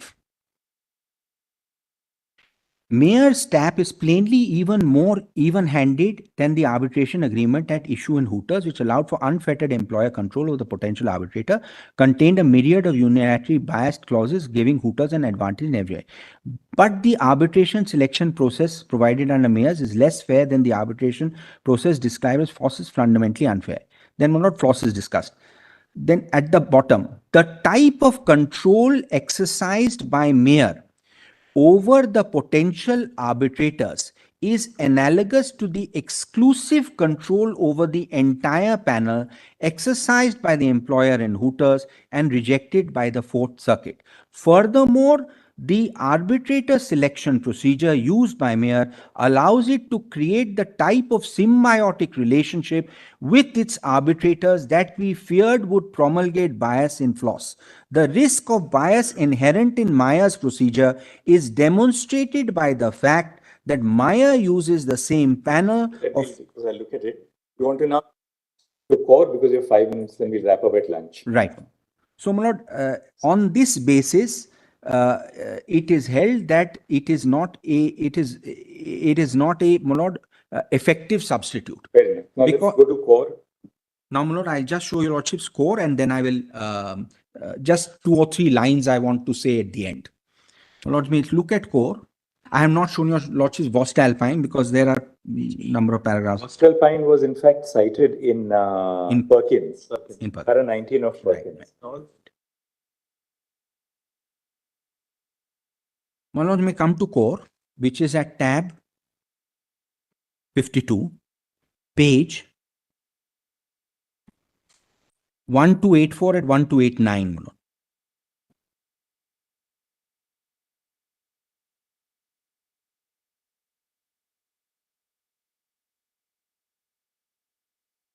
My lord, in this case, the Allahabad High Court had appointed an independent arbitrator. But the Supreme Court reversed that and stuck to clause 64. Your lordship may first see clause, the heading. One of the first heading is from paragraph 12 to 22. It starts at page 1293. Para 11 to 22, my lord, is appointment of an independent arbitrator without reference to the clauses of the GCC, whether correct. My lord, my short reply to 11 to 22 is, it does not consider voestalpine. It does not consider 11.8. It does not consider the amendment to 11.8. It does not consider the fact that there is a necessity for an impartial tribunal, though all this was there in voestalpine. So, my lord, the problem with the first finding that this honorable court says you stick to the clauses, it does not consider the developments post 2015 at all. In fact, it relies on a judgment in Parmar, which is a pre-2015 judgment. And not even, my lord, noticing that even on pre-2015, you were required to have an impartial trial. My lord, please see the clause. It's a wonderful clause, my lord. Clause 64 is at page para 15. And the relevant portion is 1297. This is what is, my lord, the clause. This is the similar clause is there in the first 4 matters. The fourth The matter, post-amendment clause, no? sorry, my lord? This is the post-amendment clause. This is the post-amendment. Pre-amendment, I am leaving. This is the post-amendment clause. Right. Now, this is the clause which all railways and railway undertakings, BMRC, DMRC, etc., all the 4 cases before my lords. JSW is even worse because it has one unilateral arbitrator, but all of them have some variation of this clause. And the clause is, my lord, I am not on retired or my lord, serving. The panel has Where is that clause? the clause 1297, 64 3B. In fact, my lord, it's quite interesting. First, they present you with a clause which says you please waive 12.5. They've already got a format for that. So if you're not in the business with them, then you waive 12.5 and you will not suffer the consequences. They have a set format for that. But if you don't, then you come to this.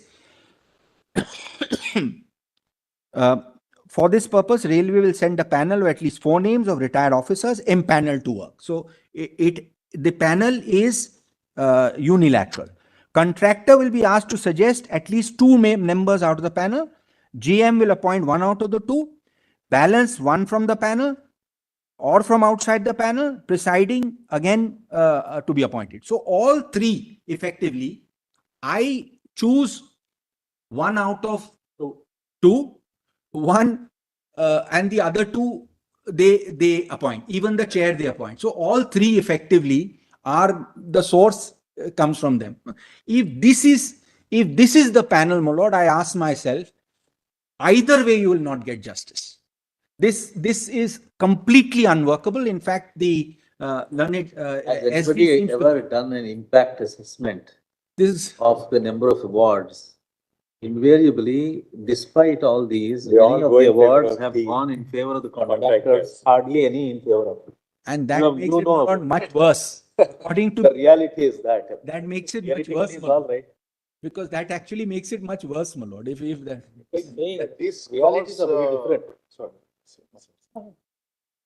Put the party at a serious disadvantage so far as choice of there, my lord, it is arbitration illusory. concerned. There is no choice. In fact, the learned SG has conceded in his note that core is wrong. My lord, You have to appoint your arbitrator. You means the claimant from out of the panel suggested by the railways. Two, the other two are appointed by the yes, railways. yes, And that's, chairman also. The by the way. chairperson is appointed that's by the clause, my lord. That's the standard clause. Only difference between pre and post is that earlier they were gazetted officers. Now you have retired officers in the panel. That's the only. That's the only distinction. So thank you, Mr. 15 minutes, 10 minutes. Now we'll wrap up. 1 10 o'clock minutes means more. 1 o'clock. Go by the schedule. 1 o'clock means 1 o'clock. At 2 o'clock we'll hear Mr. I will just summarize in literally in 5 minutes. I will not show any document. No, give us a small note after that. Just We'll- five no, minutes or five we- minutes. no, 5 o'clock. 5 We're, minutes. 2 o'clock now, Mr. Paul. Thank you. I'll start. Yes,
Check 1 2 3 4. Check. Check. Check.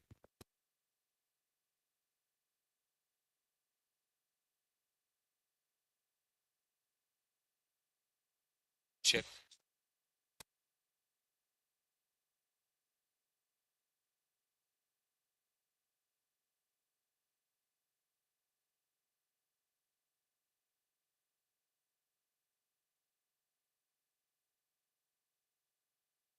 Check. Mic check 1 2 4 5 6. Check.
Yes, Mr. Gol.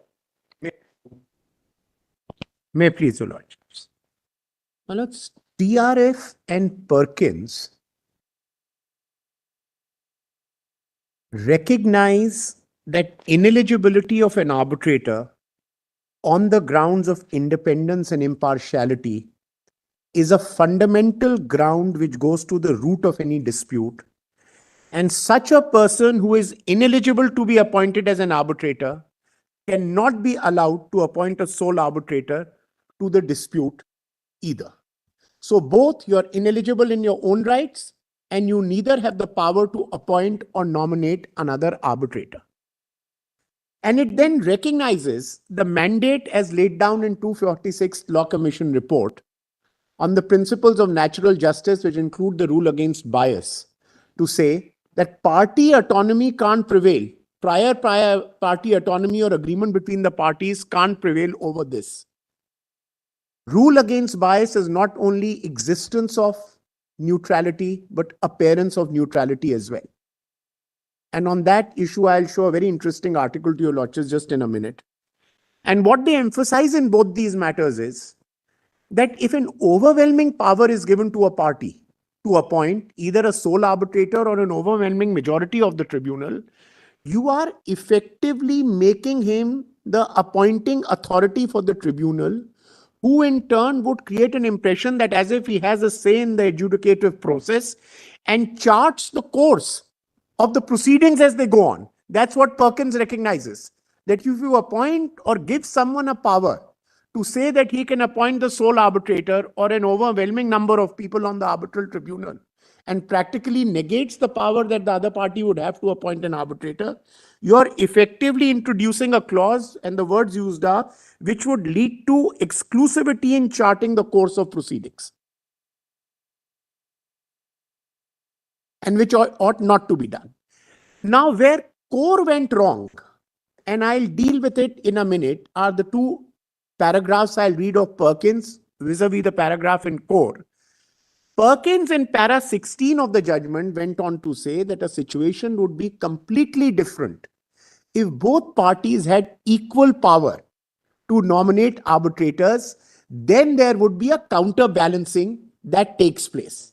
Thus there, sorry madam. So then there would be a counterbalancing that would take place.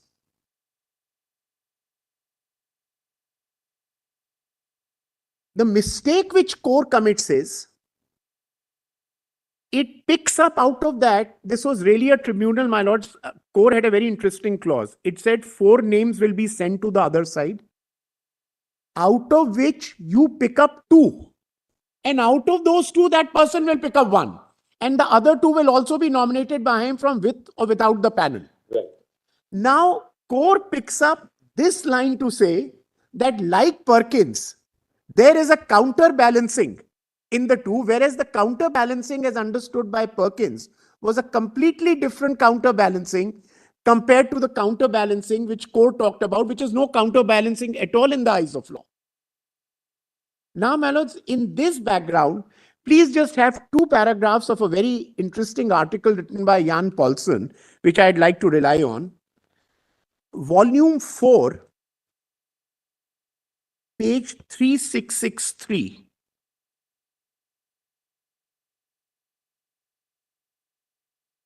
But that's later. First 3663, my lords.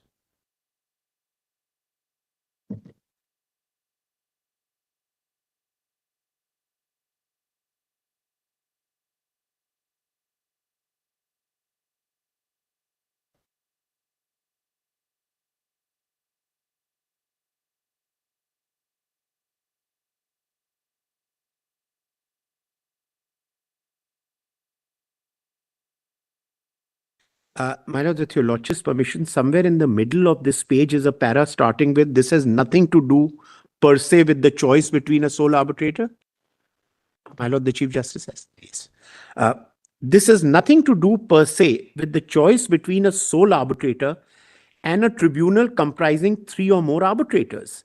In either case, when each arbitrator is chosen jointly by the parties or is appointed by a neutral institution, each is invested with an equal measure of confidence and an equal claim to moral authority.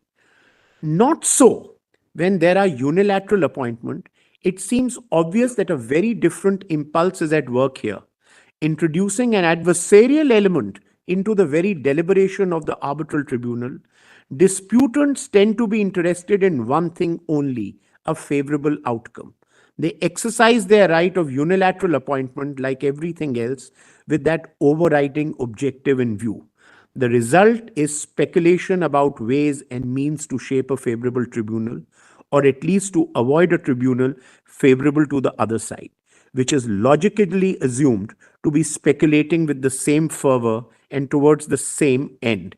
Forgotten is the search for the arbitrator trusted by both sides. And kindly skip one paragraph and come to the next one after that, which starts with the only solution. The only solution which will be reliable in all circumstances is that any arbitrator, no matter the size of the tribunal, should be chosen jointly or selected by a neutral body. This aspect of the process should no longer be misused as a sales argument for arbitration.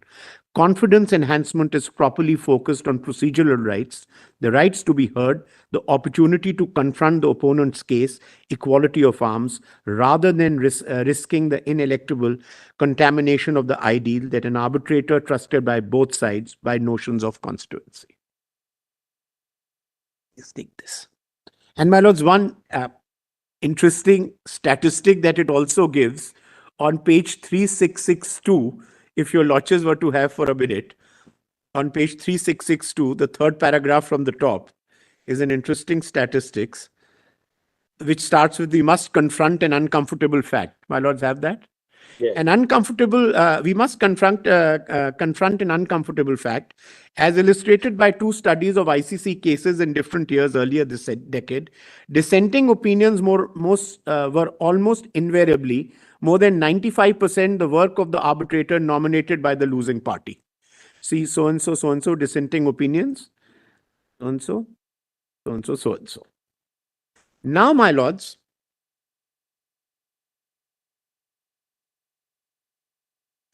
one very pertinent question that your lordships put to us right in the beginning in the morning was with regard to an agreement containing a ineligible arbitrator within it, an arbitration clause. Now, 12.5 takes care of that situation.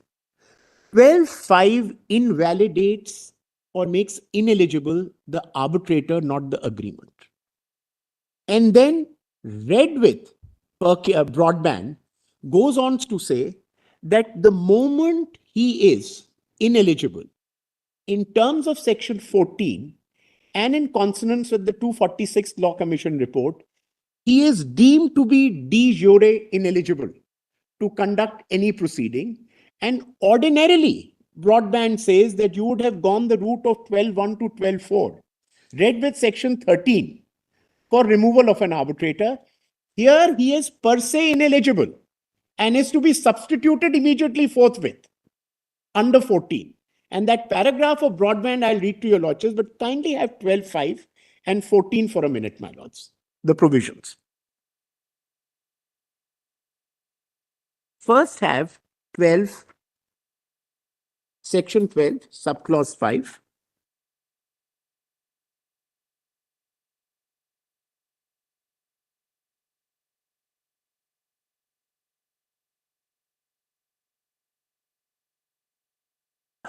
I just give the page for the section. So what do you? 2, my lords. Page 112. 112 or section 12, subclause 5. And then section 14 after. My lords have section 12. Notwithstanding any prior agreement to the contrary, any person whose relationship with the parties or counsel or the subject matter of the dispute falls under any of the categories specified in the 7th schedule shall be ineligible to be appointed as an arbitrator. And read this with 14.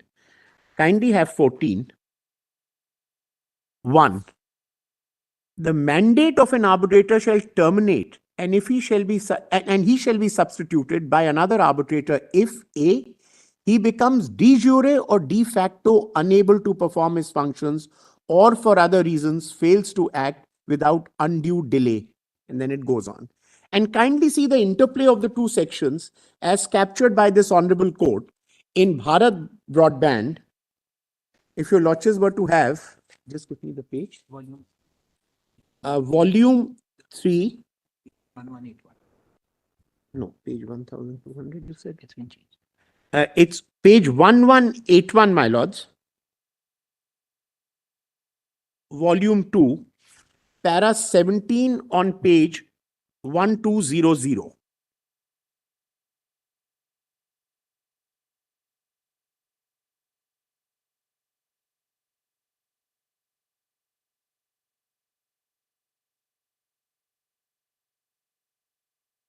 My lords, 1200, volume 3, para 17 of Bharat Broadband.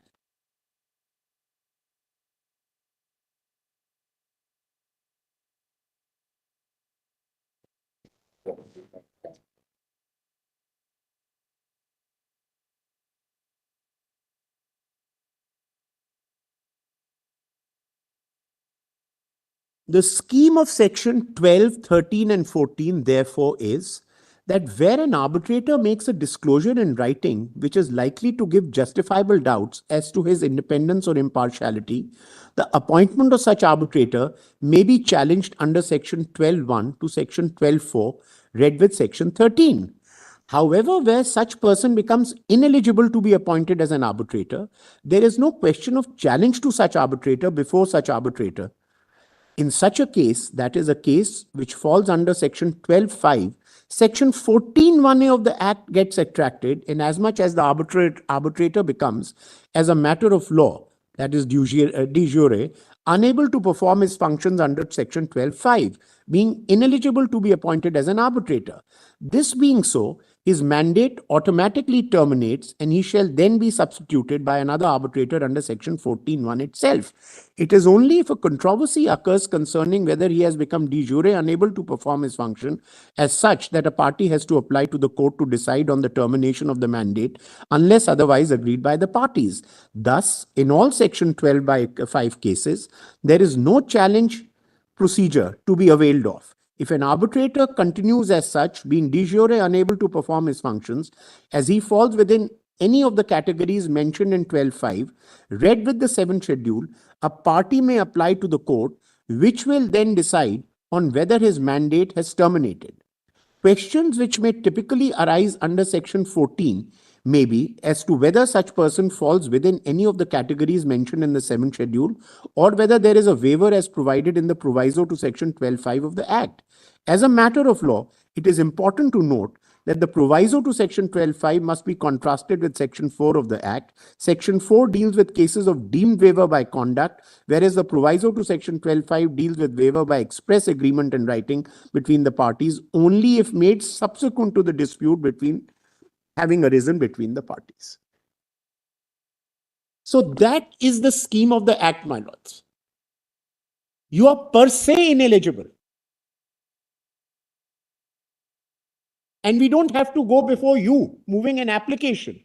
You can be substituted under 14 with another arbitrator unless a dispute arises if you are ineligible or not.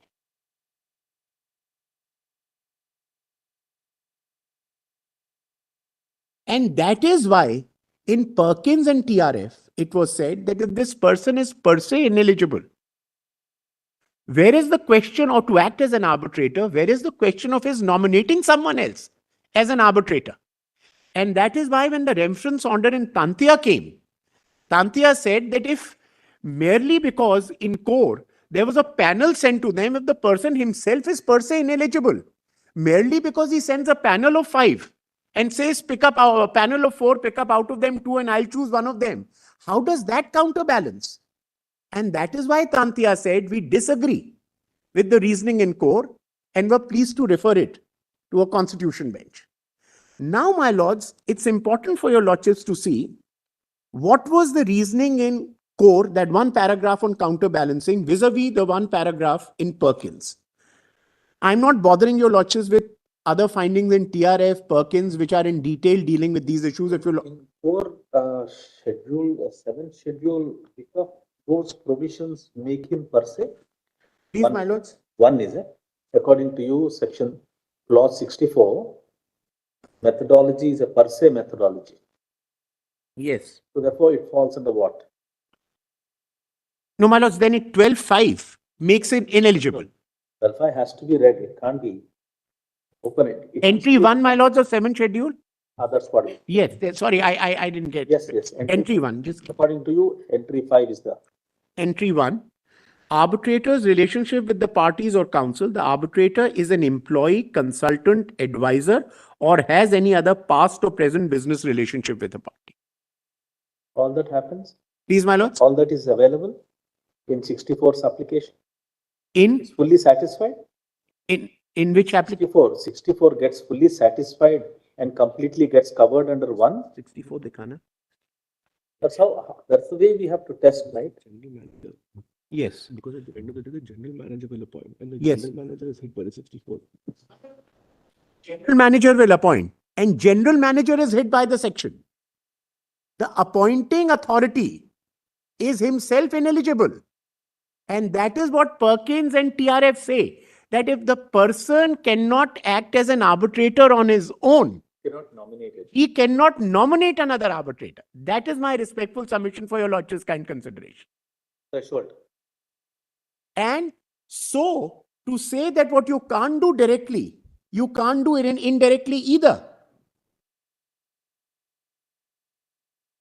And that is why, my lords, the principle which is also then emphasized is who has an overwhelming say in constitution of an arbitral tribunal. A person, apart from unilateral appointments, the other party not having a say, you're practically vesting it in a party who has been held to be ineligible himself, will now have an overwhelming or unilateral say in the nomination of another person. And that is why Perkins and TRF go on to say that that will undisputably lead to an impression that such a party will be the sole or the major appointing authority, who will in turn have a bearing on the adjudicative process and charting out exclusively the course of the arbitration proceedings. That's the line and philosophy behind these two judgments. Now, my lords, would your lordships be kind enough to have Perkins, paragraph 16, page 1273, 1273, volume 3, paragraph 16 is on there. Paragraph 16. Paragraph 16, if your lordships were to just hold on. Paragraph 16.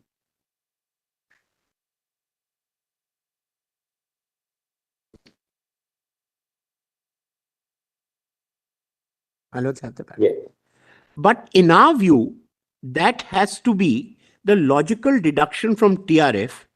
Para 50 of the decision shows that this court was concerned with the issue whether the managing director, after becoming ineligible by operation of law, is he still eligible to nominate an arbitrator? The ineligibility referred to therein was as a result of operation of law, in that a person having an interest in the dispute or in the outcome of the decision thereof must not only be ineligible to act as an arbitrator, but must also not be eligible to appoint anyone else as an arbitrator, and that such person cannot and should not have any role in charting out any course to the dispute resolution by having the power to appoint an arbitrator. The next sentence in the paragraph further shows that cases where both the parties could nominate respective arbitrators of their choice were found to be completely a different situation. The reason is clear, that whatever advantage a party may derive by nominating an arbitrator of its choice would get counterbalanced by equal power with the other party. But in a case where only one party has a right to appoint a sole arbitrator, its choice will always have an element of exclusivity in determining or charting the course of dispute resolution.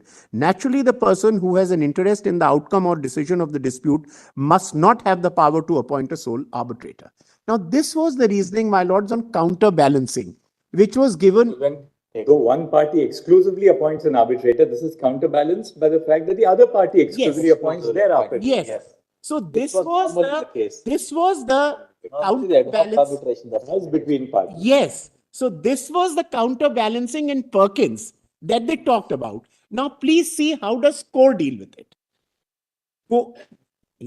Yes. Now please have core paragraph 36. Give me the page. 1306. Same volume. Para 36. 13. 1306.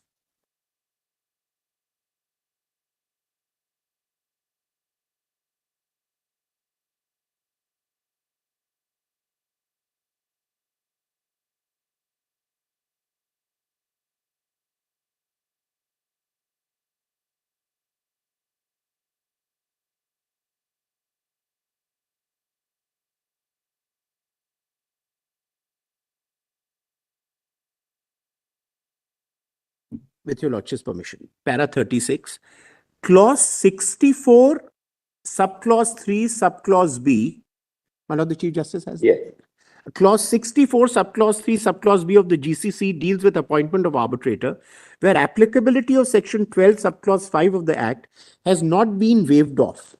In terms of clause 64, 3B of GCC, the arbitral tribunal shall consist of a panel of 3 retired railway officers, retired not below the rank of senior administrative grade officers as arbitrators. For this purpose, railway will send a panel of at least 4 names of retired railway officers empaneled to work as arbitrators indicating their retirement date to the contractor within 60 days from the date when a written and valid demand for arbitration is received by the general manager. The contractor will be asked to suggest the general manager at least 2 names out of the panel for appointment of contractors nominees within 30 days from the date of dispatch of the request of the railways. The general manager shall appoint at least 1 out of them as the contractor's nominee and will simultaneously appoint the remaining arbitrators on the panel or from outside the panel, duly indicating the presiding officer from amongst the 3 arbitrators. The exercise of appointing the arbitral tribunal shall be completely within 30 days from the receipt of names of contractors' nominees. Thus, the right of the general manager in formation of the arbitral tribunal is counterbalanced by the respondent's power to choose any 2 from out of the 4 names, and the general manager shall appoint at least 1 out of them as the contractor's nominees. My lords, with utmost respect, my submission is this is where the error lies. This is no counterbalancing in the eyes of law. This is no counterbalancing in terms of what TRF and Perkins. Because the claimant or the respondent in that case has to be confined to the name suggested by the railways. Yes. And that's 1. And there's no counterbalancing because the railways then appoint 2. Yes. May or may not Yes. be the panel also. And out of these 2 also, I give 2, you choose 1 out of them. 1. And my lords, And you can't go beyond the panel chosen by the right. railways. This was no counterbalancing, and core never held Perkins or disagreed with Perkins or TRF ever. It's not as if core disagreed with TRF or Perkins. It held it to be good law, but thought it was Right. Please. Supply. You can choose any color as long as it is black. So there's no choice left. Yeah, that's Also, right. also with a very pertinent question, which during the course of argument, Justice Roy had also put on a panel which is given. Ultimately, a panel which is given, you give me a panel. It can be a broad-based panel. It can be a small panel. It could be anything. And I'll show it from Ein's case that panel also will change from 5 to 31. I'll show to my lords there. Ultimately, I may choose out of that panel someone I feel is the most acceptable. That still does not mean that the person is my choice. A question that your lordships had put. You give me a panel, now I'll choose what is most acceptable to me out of those 30 names or 40 names or 10 names. But that is still not my choice. So can you curb my choice to appoint an arbitrator? I have to choose, I will choose out of the lot that you've given me. Because I have no other option to do that. Making a choice is actually truncated. And also, it hits at section 18, which speaks about equal treatment of both parties. Yes, I'm very grateful. I mean, that's the Yes, core of your argument. absolutely, on the panel also.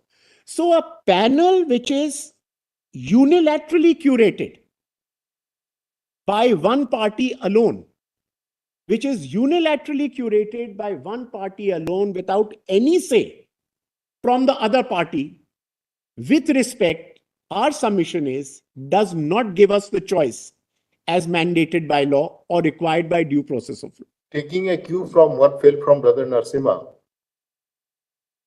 the panel that we give, he said, pick any color, but it has to be black. So pick any color, it is deemed to be white.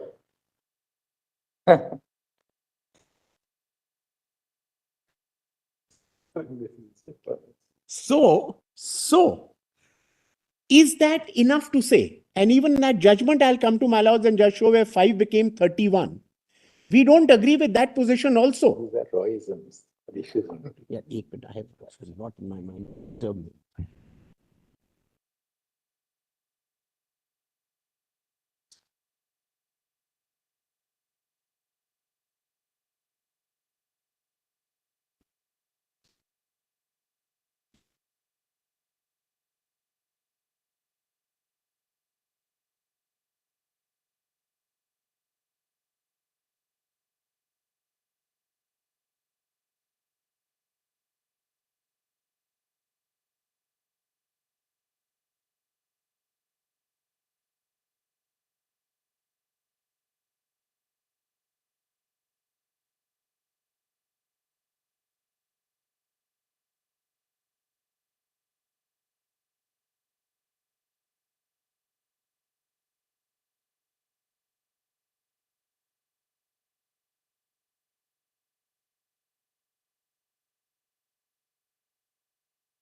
Mr. Call, you have provisions which impose an absolute ineligibility.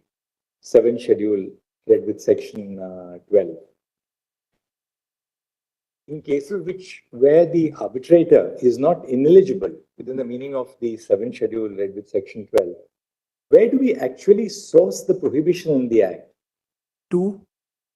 On the one of the parties providing for a panel, but a panel which is consistent with the 7th schedule.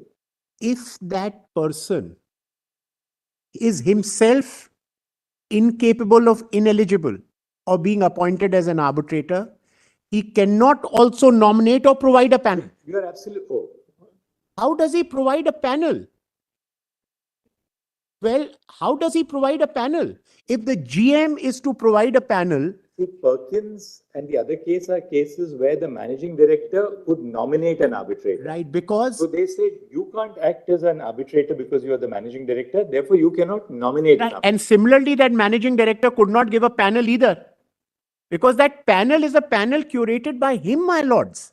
The submission. You're right. I mean, on grounds of equity, what you say is it makes sense. But where do you source no, so my lords, legal norm in this? My respectful submission going by. That is flowing out of Perkins. Please, my lords. That's an interpretation on the basis of Perkins. Yes, yes. Not straight. Yes. Absolutely. Your lordships are absolutely right. But where do we locate it in the statute? We want to have a jurisprudential basis in the statute. Independent of Perkins. My lords, statute one is what your lordship said, all parties to be treated equally. Right. If I have to go and be bound by a panel curated by the other side and choose someone from that panel, where is the equality between the two parties? And my lords, it will, with great respect, it leads to serious erosion of confidence as far as the independence and impartiality is concerned. One more thing which may just reflect on it, which may help your case. Yes. Could there be grounds on which a party may object to a panel suggested by the other side, though that panel is consistent with, it does not breach the 7th schedule? In other words, what I'm trying to ask you is, assuming that the other side provides you a panel, none of whom is in breach of the 7th schedule, would there be a legitimate objection on any other ground not falling within the 7th schedule? Manoj, may I with respect say that I take it that a panel provided is a panel completely eligible, panel completely unaffected by the rigors of 7th schedule, any of the entries therein. It's a panel of impeccable names in every which way. Your answer is this one only. Yes. Which is that under the arbitration law as it stands, yes, each party has an unrestricted right to nominate its own arbitrator, untrammeled by the choice of the other party. Right. That is, we have to test it on that ground. Yes, my lords. Where do you source it in the Act? My respectful submission for that is that if a person who is ineligible to act as an arbitrator and is ineligible to nominate an arbitrator is also ineligible to give a panel of arbitrators who are unaffected by Schedule 7 entry 1 or any other entry, but he cannot give that panel because the reasoning is the same. What you can't do directly, you can't do indirectly either. The person may nominate someone, but that nominee may not be affected by Schedule 7 at all. The managing director of railways could appoint or nominate a person. So the objection is about the authority to nominate. Yes, the authority to nominate. If you, sorry. What happens is that the contractor, that is his case. He's concerned about his case. But so far as the owner is concerned, take for example NHAI or take for example railways. For them, every day there will be a request for about 10 to 15 or even 20 arbitrations every day. So there is a process by which they will have to continuously keep doing it. So it may become necessary to have some kind of a panel by which they will keep appointing arbitrators. If we give a declaration of the nature that you are saying, that you cannot have a panel at all,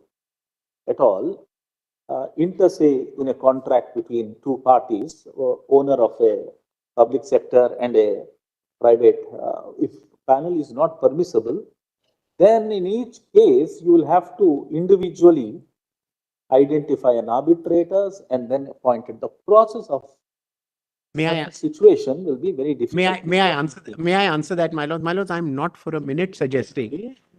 I'm not for a minute suggesting there cannot be a panel. I'm not suggesting that. I was just coming to it. I'll just formulate and complete this submission. My only submission is that the panel cannot be curated and unilaterally given by one side. For instance, I'll give an instance. One question. Yeah, correct. Yeah, I want you to answer that question. Why the difficulty is arising because owner is one, contracts are independent, contractors are independent. If it is a society of contractors, of society of builders, only through the builder society that you come to railways or anyone, then you can have a common panel between the society of builders and railways or NHAI. But that is not possible because these contracts are happening standalone with various. Well taken. Then in which case, how does a panel get formed? Well taken. And I'll just answer that. My lords, just as an example, we now have the India International Arbitration Center Act. We have an institution which is deemed, it's an institution of national importance, presided over by a retired judge of the Supreme Court of India, in this case. What better examples than neutral institutional? You're saying the solution is institutional arbitration. Yes. That's and that's where the panel will lie. I fully understand what your lordships are saying, different contractors going one to the other. I understand that. Your lordships are right. My submission is twofold. One, the alternative mechanism for appointment of arbitrators from a panel is available in the form of these national institutions. These are acts passed by Parliament calling them institutions of national importance. Secondly, my objection is that the reasoning for a panel that it cannot be curated by an ineligible person is the same what was there for saying that he could not nominate anyone. A person who cannot nominate another person because he is ineligible, that nominated person may be perfectly eligible to act as an arbitrator, but he can't nominate him.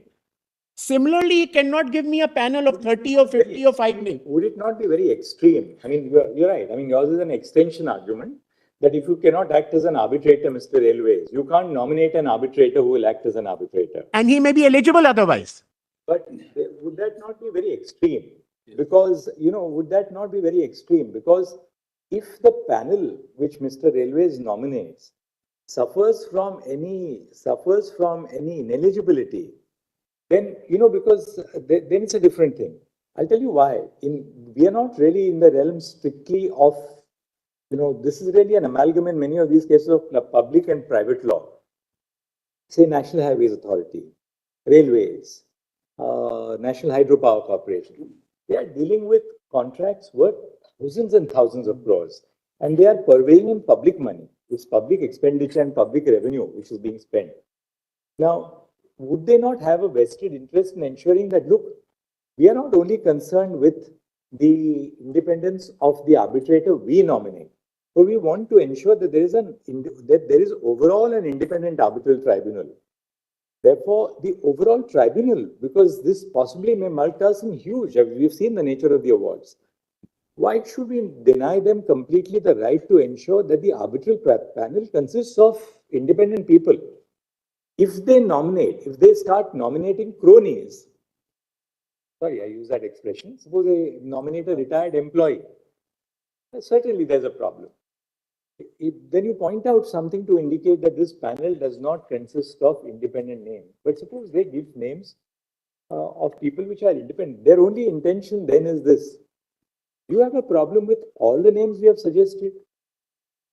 If you don't, what's the difficulty about your choosing one of them? My lords, may I with respect? Then your answer can only be one theoretically that, look, I should have an untrammeled right to choose whoever I please in an arbitration. May I answer that? My lords, what is sauce for the goose is sauce for the gander. If their apprehension that you may just appoint anyone and not from here, we want to protect our interest, I can equally turn around and say that what you're curating as a panel is something in which I have a crisis of confidence. I don't have confidence in them. Exactly. I agree with you. If you have a crisis of confidence in the panel which they have curated, certainly you have an objection. You have a valid objection. But if you have no crisis of confidence in a panel which they are curating, then why should you have an objection to appointing But one of them? why should We also see that they should not be then permitted to appoint outside the panel. If they create a panel of 5, or suppose they create a panel of 10, what sauce for the goose is sauce for the gander? You must appoint one among the 10. They must appoint one among the 10, and the 2 arbitrators will then appoint a third party arbitrator. May I, with respect, say that with utmost humility will not be sauce for the goose and sauce for the gander, because that panel is only curated by them. Either, that's why I said institutional arbitration panels, where an institution curates a panel and it's open to both the parties. Today, we are talking about a panel, maybe the most Except that impeccable panel. institutional arbitration is still to kick off. Please, Manoj. It's still to kick off. Manoj, we also have for instance, I'm giving instances. I'll give instances to your lordships.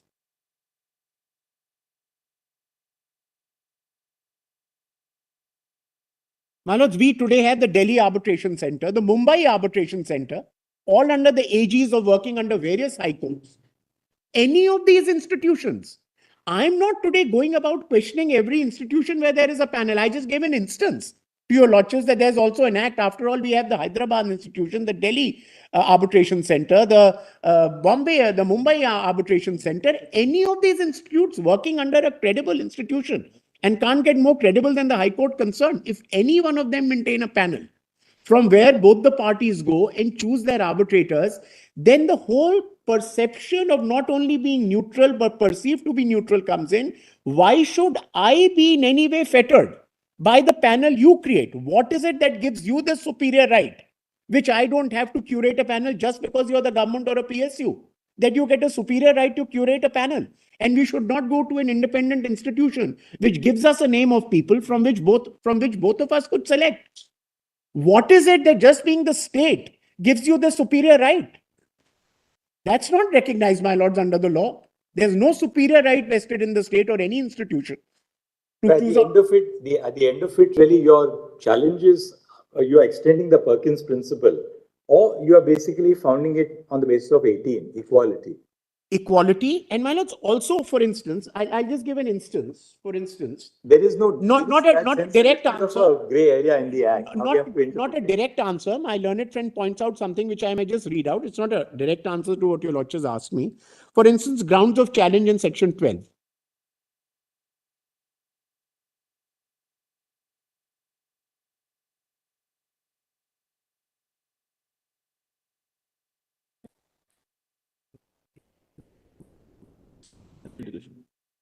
Conclude your submissions. We are about my lords, past 3 o'clock. In all humility, my lords, I try to cover it as fast as I can. Make your point. Yes, we have a lot of questioning for the other side. Yes, my lords. I just have 4 or 5. I'll just run through, not read any of the judges. Just point out in pointers 4 or 5 judges. Summarize what you have. Yes. Can I just point out one thing? Yes. In section 12, my lords, ultimately on grounds of challenge, what you disclose is said likely to give rise to justifiable doubts as to his independence or impartiality. Now, all that I'm saying is that the moment a panel comes from an independent institution, could be anything, those doubts as to impartiality go. But the moment a panel, howsoever impeccable the credentials, is curated by one side to the detriment of the others or to the exclusion of the others, there is bound to be erosion of confidence as far as the independence, impartiality, and fairness of the tribunal and the process is concerned. There is bound to be that, and given the relationship with the state as it occurs on a day-to-day basis in contracts, Manoj, your lordships gave instances of where so many awards have gone against the state. There are any number of instances where honest private parties have also suffered at the hands of the state and PSUs in such unreasonable demands, claims, and terminations being made from time to time. So many of these companies have been brought to a standstill, bank guarantees encashed overnight. Actually, Mr. Kaul, there is some substance in what you are urging for another reason. Absent a transparent procedure, a lot of people, what they do, a lot of contractors will do is to completely breach the integrity of the process by having the appointing authority appoint people of their choice. That happens through the back door. Absolutely. So giving the Indian reality. This you will not find in the Kluwer articles or the Kluwer blogs written in Netherlands or Yes, Switzerland yes. or Geneva, wherever. Absolutely right. Absolutely right. That is This why is the we'll have to Indian pay a reality. real- Yes. we'll have to- And that's why I said, my lords, there are problems on both sides, and a party which can influence the outcome of a proceeding can also outcome the curation of a list. So if those are the parties we are looking at, then what is it in fairness that we should look at? Hopefully, two honest parties who come to court, what kind of a panel would they look at? A panel under the aegis of a national institute or a respectable institute like the National Arbitration Center or the Delhi Arbitration Center or the Mumbai Arbitration Center. What could be a better solution than that?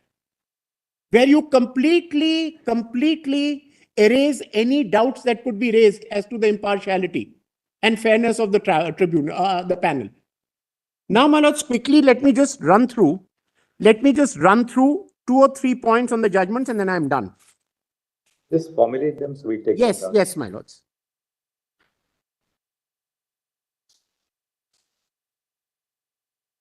My lords, in line with what I'm saying is also the judgment of HRD versus Gale, which is page 1143, volume 3,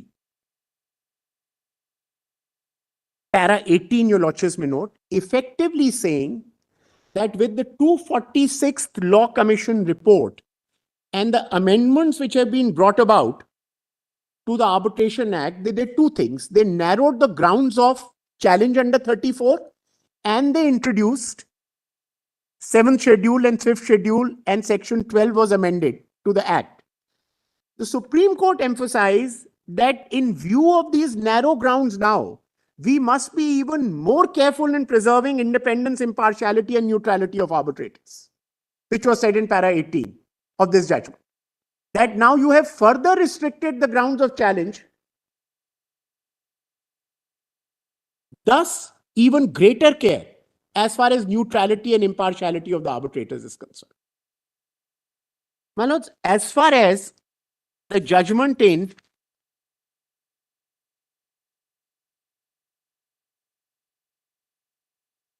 Voestalpine is concerned, it recognizes the principles that it should be broad-based. In fact, that 5 was made 31. The Supreme Court did not interfere, saying that 31 is broad enough. It says it should be broadened. It shouldn't be restricted to retired or serving government employees. You must have lawyers, doctors, chartered accountants, all on the panel. But our objection to Voestalpine will still remain the same on this one limited issue. Of course, it should be broad-based, etc. That the panel cannot be unilaterally curated by one side. That part, my lords. To that extent, even Voestalpine is also against you. Yes, my lords. I'm saying so, my lords. I have to bring it to your lordships' notice that they said Because 5 became 30. They said 5 became 31. The other issue, my lord, which has not been argued, which was an issue which arose in another judgment of the Supreme Court, which is not the subject matter here today, but was touched upon by Core, was that under entry 1, could retired employees be part of the panel? That in fact, my lords, the TK Vishwanathan committee report I wanted to point out to your lordships may just note, para 3.88. The report has gone to the Ministry of Law. Para 3.88, page 10690. Para 3.88, page 10690, volume 4, TK Vishwanathan committee report says that there cannot be a volume 4, 4A. There cannot be a panel unilaterally given from which I am required to pick people. It has to be jointly either prepared by the two sides or institutionally. I'm not bothering for paucity of time, my lords. I'm just making your lordships take notice of the concerned para. That's the proposed amendment. That's the proposed amendment that is gone. Now, my lords, your lordships have also in Lombardy, where your lordships said that it was covered by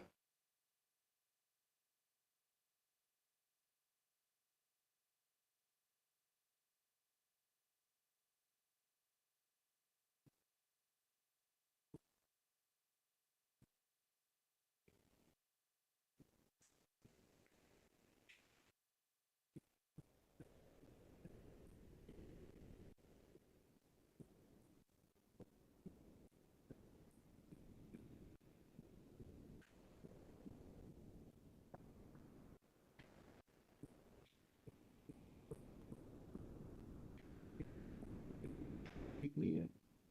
Budget 12 something ineligible. And more.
Your lodges followed Perkins.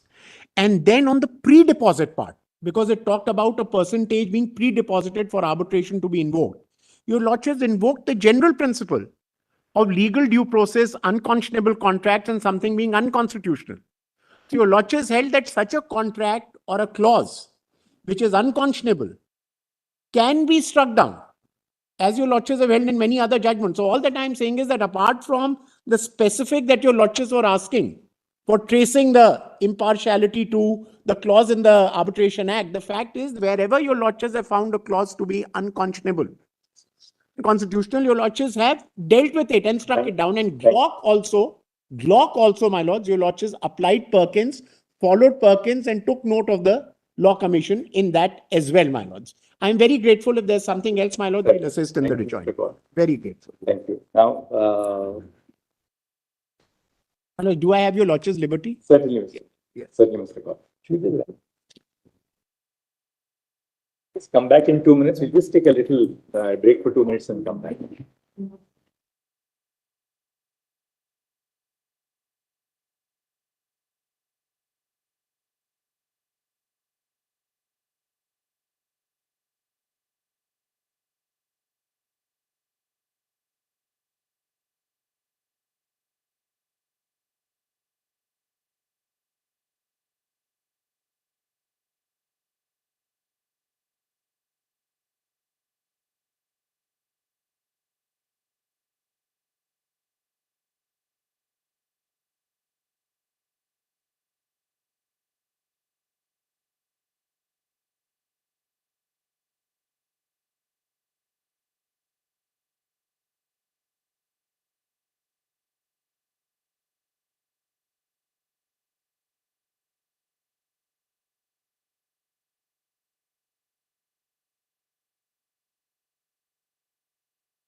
Please, Lord.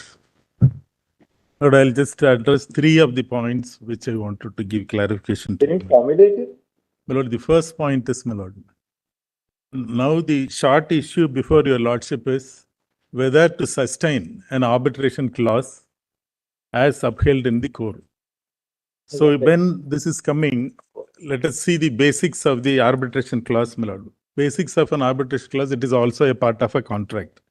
It also has all the checks and balances what normal contracts will have. The better thing or better positioned situation of an arbitration clause is because it is giving the responsibility to both the parties to formulate a quasi-judicial authority, which is going to be the first step of the litigation process. So all the other clauses of a contract are mutual obligations and responsibilities of the parties. So my lords will never go into the extent of using public policy against a contractual provision, which is a mutual obligation and commercial things in nature. But this being a clause where, my lord, it has a special status of finalizing or formulating the first step of a judicial mechanism. This is equal to the powers of the High Court in Section 11. So such a power cannot be diluted, altered, or tinkered using the party autonomy. Party autonomy has to stop in front of the public policy test. So the public policy test in Indian Constitution cannot even imagine of having a 1% more power to the other party to formulate a quasi-judicial authority. 100% in all means, Constitution ensures and guarantees delivery of justice by a undisturbed or untilted institution. So a clause, when it is crossing that limit of tilting the equality, even by 1% of it, my lord, it becomes unilateral. Not even 1% of the power given to one party more than the other will make that clause unilateral. Then in such a case, public policy has to be applied. Point number 2 is, my lord, with regard to the appointment of the tribunal, replacement of the arbitrators by the court. I beg to disagree with my seniors in this, my lord. Courts do not have the power to appoint the arbitrators in case of a replacement. Because, my lord, an arbitration clause has different aspects of it. It has the language of arbitration, number of arbitrators, seat of arbitration, law applicable to the arbitration, all those things. Particularly intention to arbitrate, that is the first point. When your lordship is going to say that a particular appointing procedure is bad in law, which makes that arbitration clause unenforceable, then 11.3 comes. 11.3 talks about the situation where an arbitration clause does not have a mechanism to appoint the arbitrator. My lords, kindly see 11.3, my lord.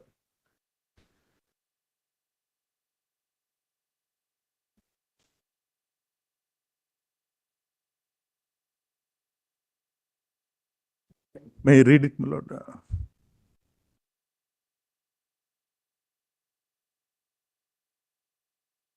The submission you're making? My lords? What's the point you're making? Point I am making, my lord, there was a submission from other senior counsels saying that in case the arbitration appointment procedure is held bad in law by the court, can the court replace the arbitrators by themselves, by the court? It's not an issue for us. Yeah, The court can appoint the arbitrators.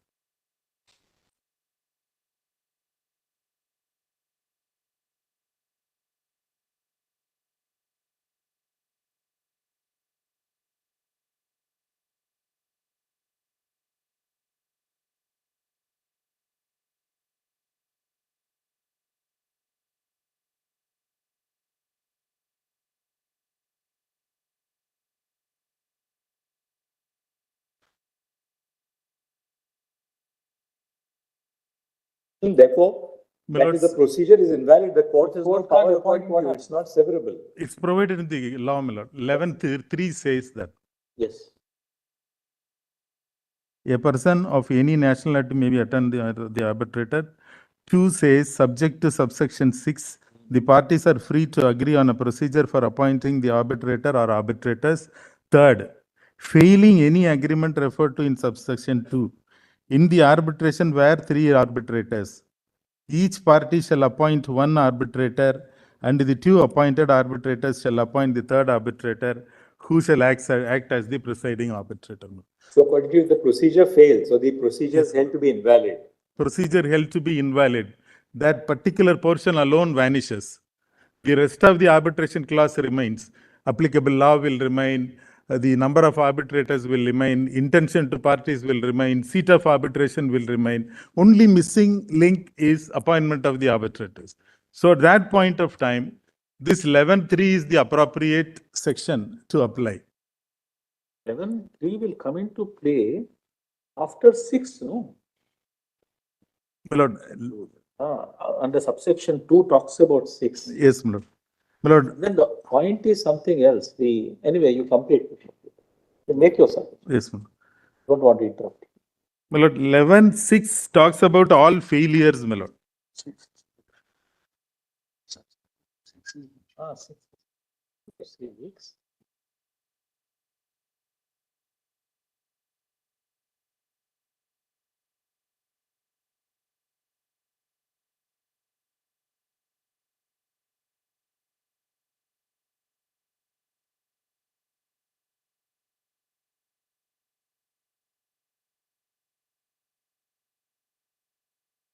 So, my lord, my humble submission is, my lord, with regard to the appointing authority for the court is given only in 11.6 and section 14. In addition to that, there is no provision in law which is providing the appointing authority. Lord, third one is regarding the tribunal, this panel prepared by the arbitrators, my lord. My lord, there are different types of panels prepared by PSUs, my lord. For example, my lord, my opposite party, IRCON, has a 36 people panel, which is all engineers, which was given to us, which we rejected, then we came here. The 36 persons, the difference between an arbitral center or some other institution or a neutral institution is the selection of arbitral tribunal is transparent in nature. If I have to apply to FICI as an arbitrator, I got the empanelment. I have to fulfill 10 years of experience, 5 arbitration cases I should have done. I should have an exposure into arbitration publications and all. Fine, I am getting in it. But I cannot get into NHAI. It is closed. It is chosen for some people. So that also amounts to a kind of limiting the right of the other party. If it is transparent to everybody, it's fine. Or if it is optional, it is fine. You are selecting yourself and making it mandatory, how it is fine? It cannot be fine. Because you are touching my right, at least by 1%, which is not permissible in law. Because this panel also, they create one big panel, larger panel, and then they will suggest a small panel of 3 or 4 or 5 people. From that, you have to choose one among them. So it further reduces. So that goes away. So just as an example, in the case of IRCON, can you select anyone from the 36 or they will give you 5 out of the? They will give 5 only, my lord, but High Court gave me a liberty to select from all. But our contention is, my lord, as long as the panel is selected at the discretion of some officers in the PSU or government, without a transparent procedure to select. Tomorrow you specify, these are the qualification. This is the month we open for empanelment. You select, fine. It doesn't happen. It happen as where the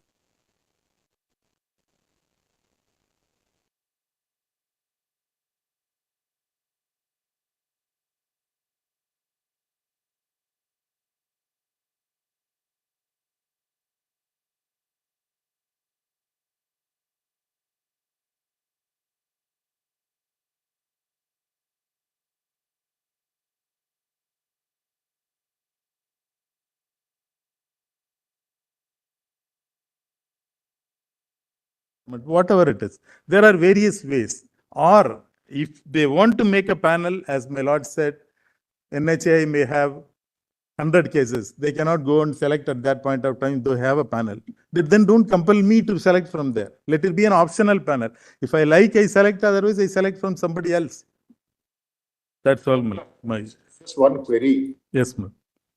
Say railways, you have talked about railways. Now, in railways, there could be so many arbitrations requests. Yes, ma'am. Maybe every day there could be 50 or 100 arbitration requests. Yes, ma'am. Now, every time they have to look for somebody outside.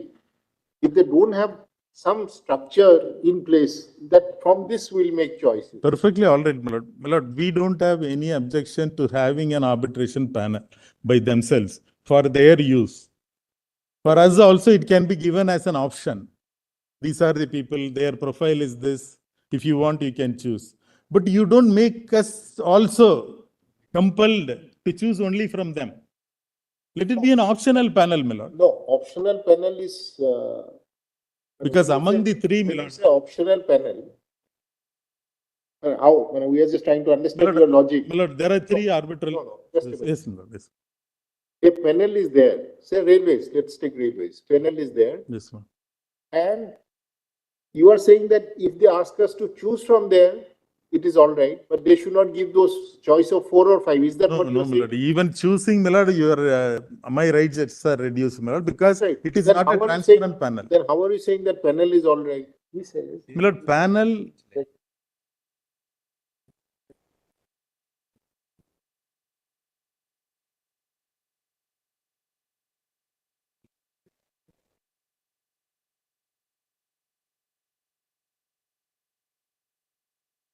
Because, my lord, the beauty of arbitration...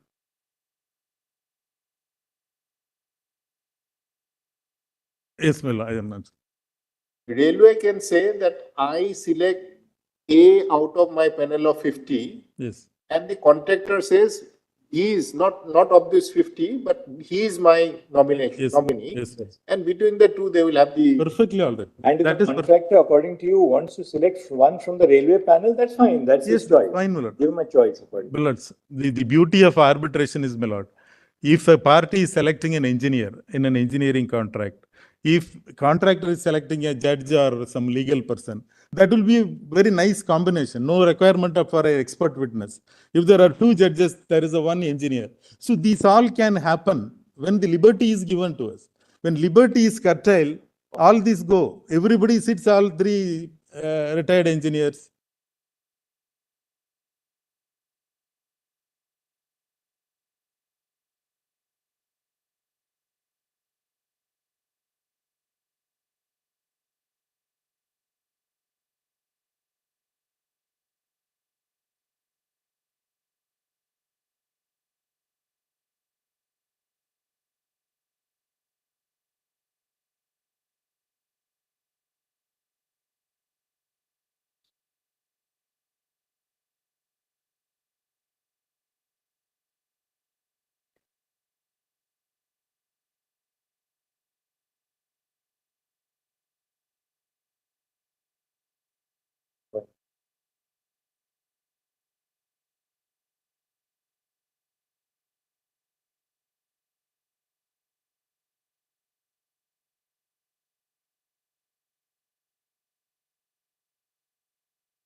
My lord, so last submission, my lord. Yes. Just one word, my lord.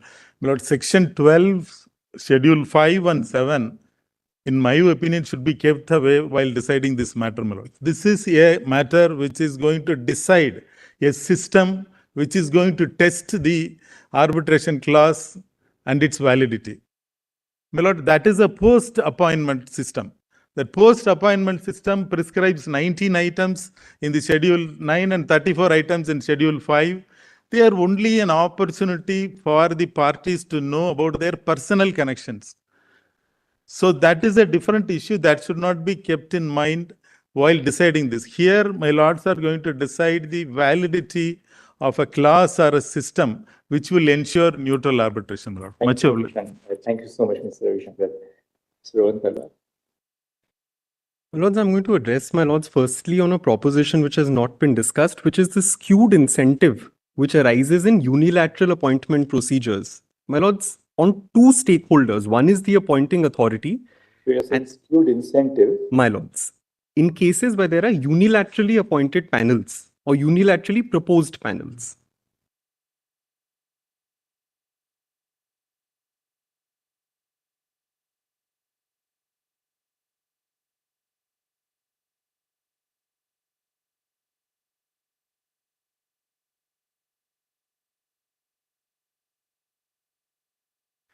My lords, firstly, qua the appointing authority, anyone who is going to be rendering a verdict in their favor, there is a perverse incentive in economics which is called to reappoint that person in the panel. And my lords, it's a known thing that panels are reviewed periodically and thereafter curated. My lords, the second skewed incentive is of the arbitrator in this case, who, my lords, has an incentive to remain on this panel. So, my lords, what would happen is that What is the first skewed incentive? my lords, of the appointing authority, that if I'm an arbitrator and I give a judgment in favor, let's say, of the appointing authority, I'll be reappointed. And there is no provision in the Act which bars reappointment in more than one arbitration. Absolutely, my lords. My lords, there may be cooling Beyond 3 times. Beyond 3. and Schedule 5. my lords here. So Schedule 5 item. Schedule 5 is it? 5 or Schedule 5.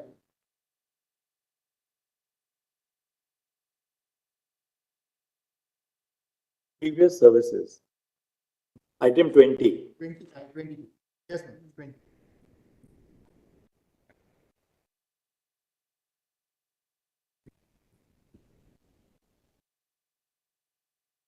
Arbitrator has within the past 3 years served as 22, ma'am. been appointed as an arbitrator on 2 or more occasions by one of the parties or an affiliate of one of the parties.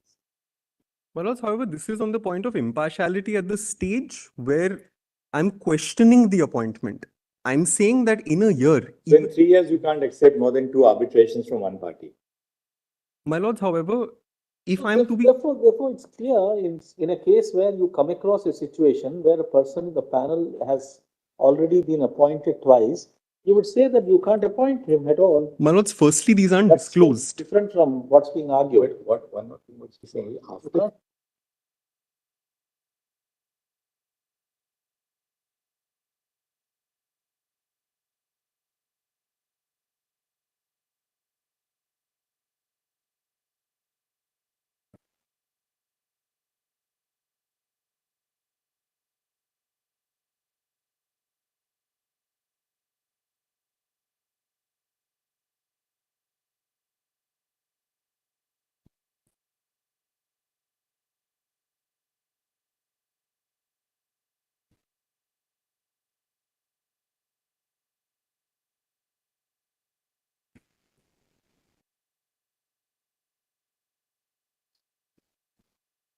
Repeated.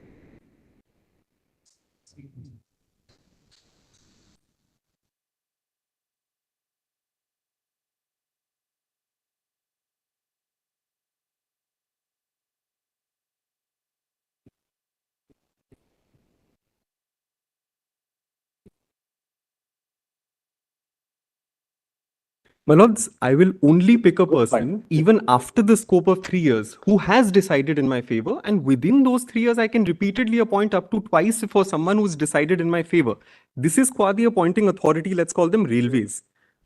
For the arbitrator also, my lords, the perverse incentive is to remain on this panel. And my lords, I may be on several panels. I may duplicate my appointment, and therefore this perverse incentive, in fact, is recognized in a judgment, my lords. It's by the name of Hooters of America versus Phillips. It's at page 3585 of volume 3, my lords. Hooters was actually referred to in that judgment which was cited by Mr. My lords, Mr. Banerjee also referred to it. There's just a sentence there which I want to refer to, my lords. So here also there was a panel. So what they have held, they said that such person is ineligible to be appointed. My lords. And there's a very interesting sentence, my lords, just following from what my lord said. Read. My lords, I'm at page 3589, relevant. The appointment procedure is the employee and Hooters each select an arbitrator, and two arbitrators in turn select a third. Similar to core, similar to my case as well. My lords, the bottom of that paragraph, fourth line. Further, nothing in the rules restricts Hooters from punishing arbitrators who rule against the company by removing them from the list. Given the unrestricted control that one party, Hooters, has over the panel, the selection of an impartial decision maker would be a surprising result. My lords, this is one incentive I wanted to. Interesting. So within a period of 3 years also, you appoint an arbitrator on a second occasion. Absolutely. And once, even after the period of 3 years, the bar of 3 years has expired, you'll have an eye on who held in your favor in a previous arbitration. That's your point. 3 years may be a cooling off period, but after that, as my lords are saying, I'm aware who is decided in my favor. So therefore, in the new proposed amendment, exactly this is what it is. The proposed amendment says that we will now have, instead of a prohibition, a cooling off period. Apologies, my lord, I couldn't. There's a cooling off period suggested by my the lords. new panel.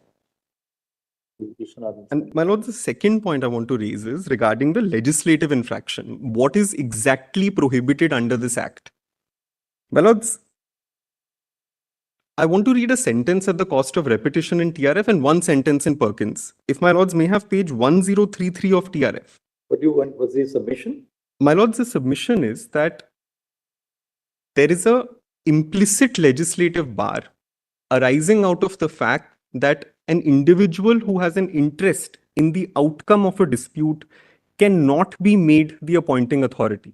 That Mr. Paul argued. My lords, just a sentence to show where is this coming from legislatively. What is the statutory bar here, which these two decisions in my respectful submissions have addressed already. My lords, at para 57, 1032 bottom, in such a context, the fulcrum of the controversy would be, can an ineligible arbitrator like the MD nominate an arbitrator who may be otherwise eligible and a respectable person? As stated earlier, we are neither concerned with objectivity nor individual respectability.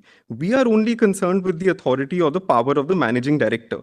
By our analysis, we are obligated to arrive at the conclusion that once the arbitrator has become ineligible by operation of law, he cannot nominate another as an arbitrator. And I'll end at the next sentence. The arbitrator becomes ineligible as per prescription contained in 12.5. Now, my lords, this is interpreted in Perkins and without apologies.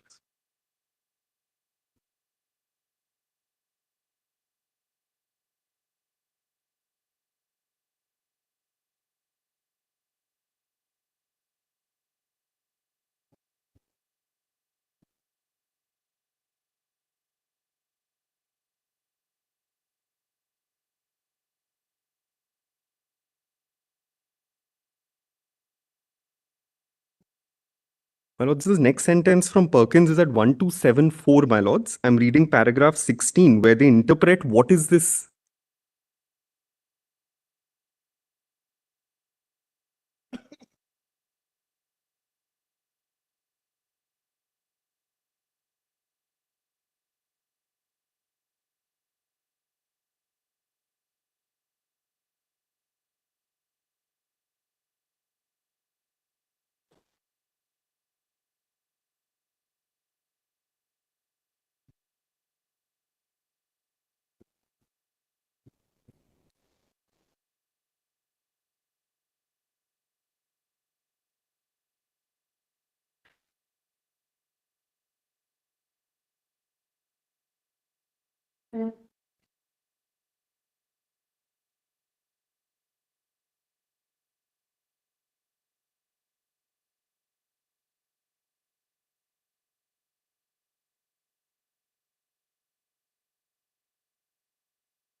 Manoj, I'll just read that sentence. The ineligibility referred to therein was as a result of operation of law, in that a person having an interest in the dispute or in the outcome of a decision thereof must not only be ineligible to act as an arbitrator, but must also be eligible to appoint anyone else as an arbitrator.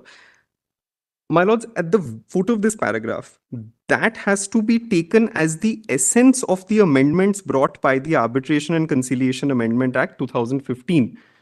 Independence, my lord said, is a complete virtue. It can't be negated at margins. So, my lords, if independence has to be seen as an absolute virtue, this amendment introduced independence and impartiality. What my lords have said in Perkins is that the essence of this amendment is that an interested party cannot adjudicate. If an interested party cannot adjudicate because they have an interest in the outcome, they cannot nominate. Now, whether I nominate 1, 2, or 100 is immaterial. Thank you. Thank you, Mr. My lords. Obliged, my lords. Now, It Mr. is- Anil, yes. Keep it extremely brief, my lords. My lords, I locate impermissibility under 3 heads. First, Section 18 of the Arbitration and Conciliation Act. Second, Section 23 of the Contract Act. And third, where there's a state party involved under Article 14. Insofar as Section 18 is concerned, my lords, my note contains various references, a lot of which my learned senior Mr. Banerjee has already referred to. But in substance, my lords, what Section 18 proscribes is the inequality in the process, including the appointment process. What it requires is absolute equality. And if absolute equality is not guaranteed at the stage of appointment, absolute equality is impossible during the process. Now, this, my lords, this equality is completely independent of independence and impartiality. Independence and impartiality is a separate paradigm covered by Section 12(5) and the 2 schedules. Equality, and when I refer to equality, I'm referring to the lack of mutuality in the appointment process. Any unfair advantage that any party has at the stage of appointment will result in a violation of Section 18. Let me give an example. There could be so many scenarios where the panel is perfectly eligible, but the party nominating the panel may fill the panel with arbitrators who have already decided a similar issue in their favor in the past. So, in such a scenario, my lords, there is no 5th schedule or 7th schedule violation, but there will still be a violation of right under Section 18, because why should one party have the right to fill the panel with people of their choice? In fact, you're right. I asked a question in the morning. Are there any apprehensions or objections independent of the 7th schedule? And this is what you are saying, that you appoint. And I can give a real life example. We did multiple arbitrations in relation to metro rail construction. There was one exclusion clause which was the subject matter of litigation in most of these arbitrations. Now, the first set, we had a completely independent panel. The second set of panels that were given to us comprised of only those who had interpreted that clause in favor of the Metro Rail Corporation. Now, today, if the Metro Rail Corporation has this unilateral power, it's independent of 5th schedule, independent of 7th schedule, but is it not a violation of equality under Section 18, I ask myself. This is the first point. Second, my lords, to answer a query that fell from your lordships is that this Section 18 is located under Chapter 5, which deals with conduct of the arbitration. But does that not go to the panel as opposed to, the power? Sorry, my lords? Does your argument not therefore impeach the panel as opposed to the power to... My lords, the panel is perfectly eligible because there is no question of subject matter. There is no entry relating to subject matter bias in 5th schedule and 7th schedule. Well, really speaking, as no, it doesn't encroach, does not breach any provision of the statute. It doesn't breach any provision of the statute, but the panel comprises of only those arbitrators who have decided the very same issue in favor of the party appointing the panel.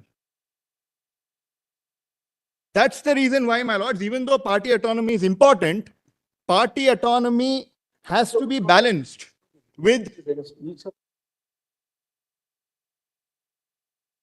Sorry, my lord.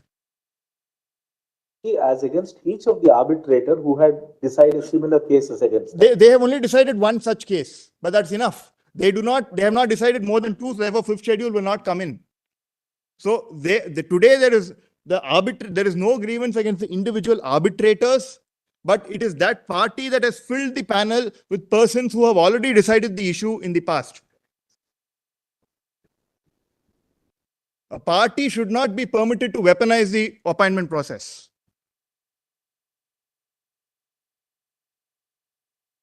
Party autonomy cannot be for one of the party, but party autonomy has to be mutual for both the parties. And I board on, my lords, and party autonomy has its limits. If there is a mandatory provision of law, such as Section 18, party autonomy would give in to such a mandatory provision, because having a blemishless process is an equally, if not more important consideration. Today, your lordships has laid down the law in relation to minimum judicial interference. Why? Because it presumes that the regime is blemishless today, because of the fifth schedule, because of the seventh schedule. Blemish. In TRF, they mentioned that we are not concerned about respectability, right? I board on. So, persons who have decided on a particular aspect in favor of the organization, they be more respectable. I go back to what my learned friend argued on the incentives for appointment. Yes, my lords. Then, my lords, before I conclude, my lords, there is one passage, I don't think I'll have the time, but I'll only provide the reference to the drafting history. Some portions of the drafting history my learned senior read out. But at page 9823, volume 4, tab 135. But you know, your point that, look, suppose they constitute a panel, and that panel only consists of people who have arbitrated in the past and say decided that issue, construction of a specific notice provision for termination favorably to that particular employer. Can you not raise a ground of challenge under 12A? No, because it's not any of the grounds contained under Schedule 5 or 7. No, but 12A doesn't confine you to only the 5th or the 7th schedule. The 7th schedule. 12 says, such as the existence, either direct or indirect, of any past or present relationship with, or interest in any of the parties, or in relation to the subject matter in the disputes, whether financial, business, professional, or other kind, which is likely to give rise to justifiable doubts as to his independence or impartiality. So suppose a railways or any PSU appoints an arbitrator who has decided that very issue. All the arbitrators in the panel are people who have decided in their favor. May I, two aspects. This not be a ground. First, I will never know as a contractor, because what needs to be disclosed would only be what is set out in the 5th schedule. So if this is not covered in the 5th schedule, so I will never know whether they have decided in the past or not. Point number one. Point number two, let us assume that they have decided the same issue, not in relation to the same metro rail corporation, but in relation to another public sector undertaking. Your lordship sees exclusion clauses in so many cases. Right. So many government contracts. You have decided the same interpretation. Same interpretation. So why should one party have the benefit of picking? There is an asymmetry of information according to you, because the contractor will not know everything about that arbitrator. I board on, my lord. Or each of the arbitrators. And my lord, identifying the background, you'll have to engage a detective agency to find out the background of the arbitrators. My learned senior also mentions that HRD Gale. Same mistake was rejected. Where? HRD versus Gale. The arbitrator had given a similar award earlier. That was rejected. Yes. So, my lord, the problem here is the process and not the individual arbitrator. That's the real problem. My lords, then, my lords, on the issue of whether, even though it is located in Chapter 5, whether Section 18 will apply to the arbitral appointments, my lords, there is one reference I would like to provide your lordships. at page 9823, volume 4, tab 135, which is part of the drafting history of the UNCITRAL model law. My learned senior read out certain portions.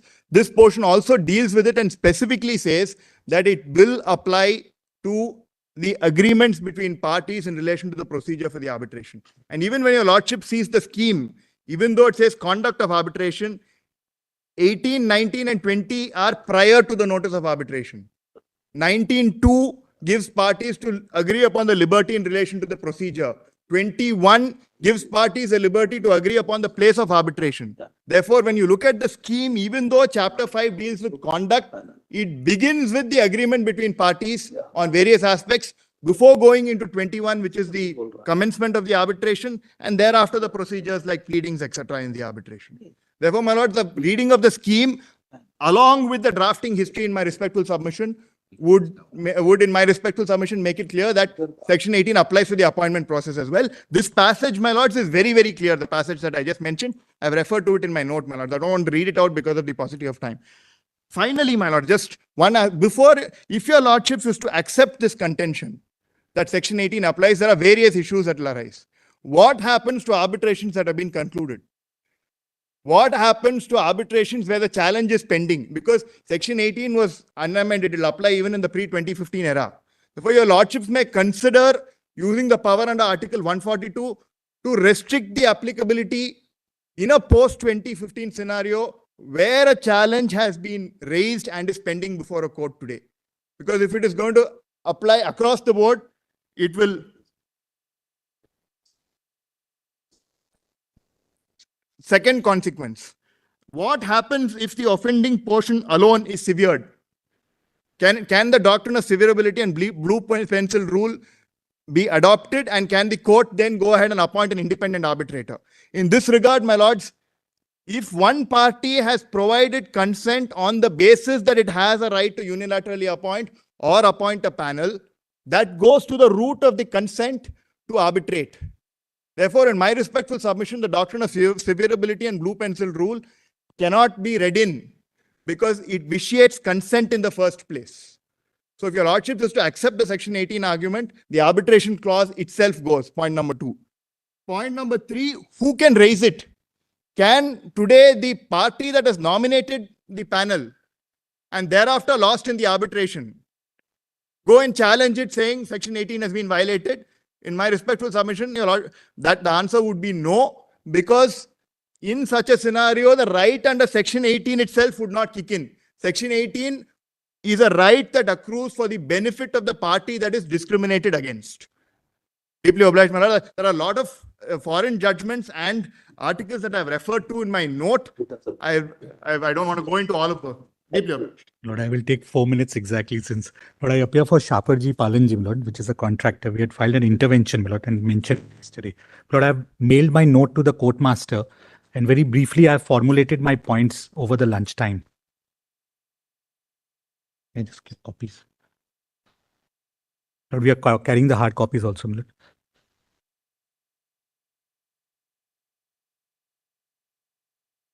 Lord, very quickly my points. The submission. Lord, my submission is obviously to say that 4 points, Lord, I am making.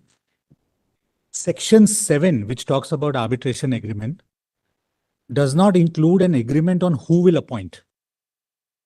It's only limited to intent to arbitrate. And I'll read section 7. Means an agreement by the parties to submit to arbitration. So once that test is satisfied, the second conditions which parties often put, that unless I appoint, only then I will go to arbitration. Or it can be only from my panel. Then only, that was a question that had come from Lordship in the beginning. What if it is a conditional arbitration clause? But the requirement of section 7 is limited to intent to arbitrate. Right to appoint or unilateral right to appoint or limited to panel of appointment has to be divorced from it. They cannot go together. Once the test of intent to arbitrate is satisfied, then law kicks in. Yeah. That's my first point, Lord. I put it in my note, submission number 1. And Lord, intent to arbitrate has been recognized in the Cox and King's judgment, which on the group of companies doctrine. So that's my first point. Intent to arbitrate is the first step. As per 7, arbitration agreement has been defined to means an agreement so and so. It is not predicated as to who will have the right to appoint. Thus, existence of an arbitration agreement gets satisfied as soon as the requirement of 7 is met.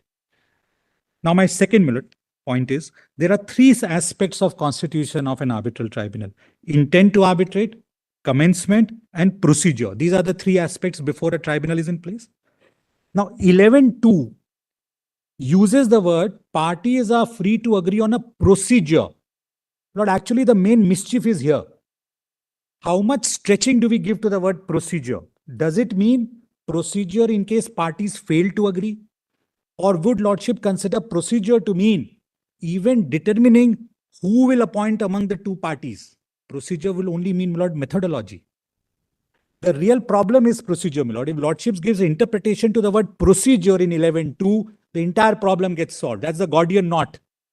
Because that is where the agreement is referred to, which gets used. That, oh, I have a right to agree on the procedure for appointment of an arbitrator. That means I can decide who will be appointed as an arbitrator. My Lord, my submission here would be, keeping in mind the mischief rule, Hayden's rule, purposive interpretation, the word procedure will have to be limited to mean in case parties fail to agree, then what is the procedure?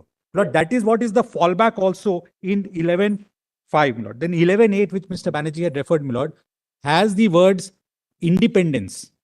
And it also uses the word other considerations. Lord, Lordship had put a question, what is their other? Those other considerations would kick in because it's a very wide term. Lord, on section 18, my Lord, I have referred to the judgment of PAM development, which had made section 18 applicable to even post-arbitration. And my Lord, on panel, my Lord, I have just 2 points to make. What cannot be done directly should not be done indirectly. If Lordship is permitting one party to appoint an arbitrator, then panel will be justified. But if one party can't appoint a sole arbitrator or the presiding arbitrator, then even panel cannot be justified. Lord, if 3 people cannot be appointed by 1 person. So tomorrow we'll start with the arguments of the solicitor general. Lord, one request, Lord, my colleague says the intervention may be formally allowed, Lord. Yes, we allow. I'm grateful.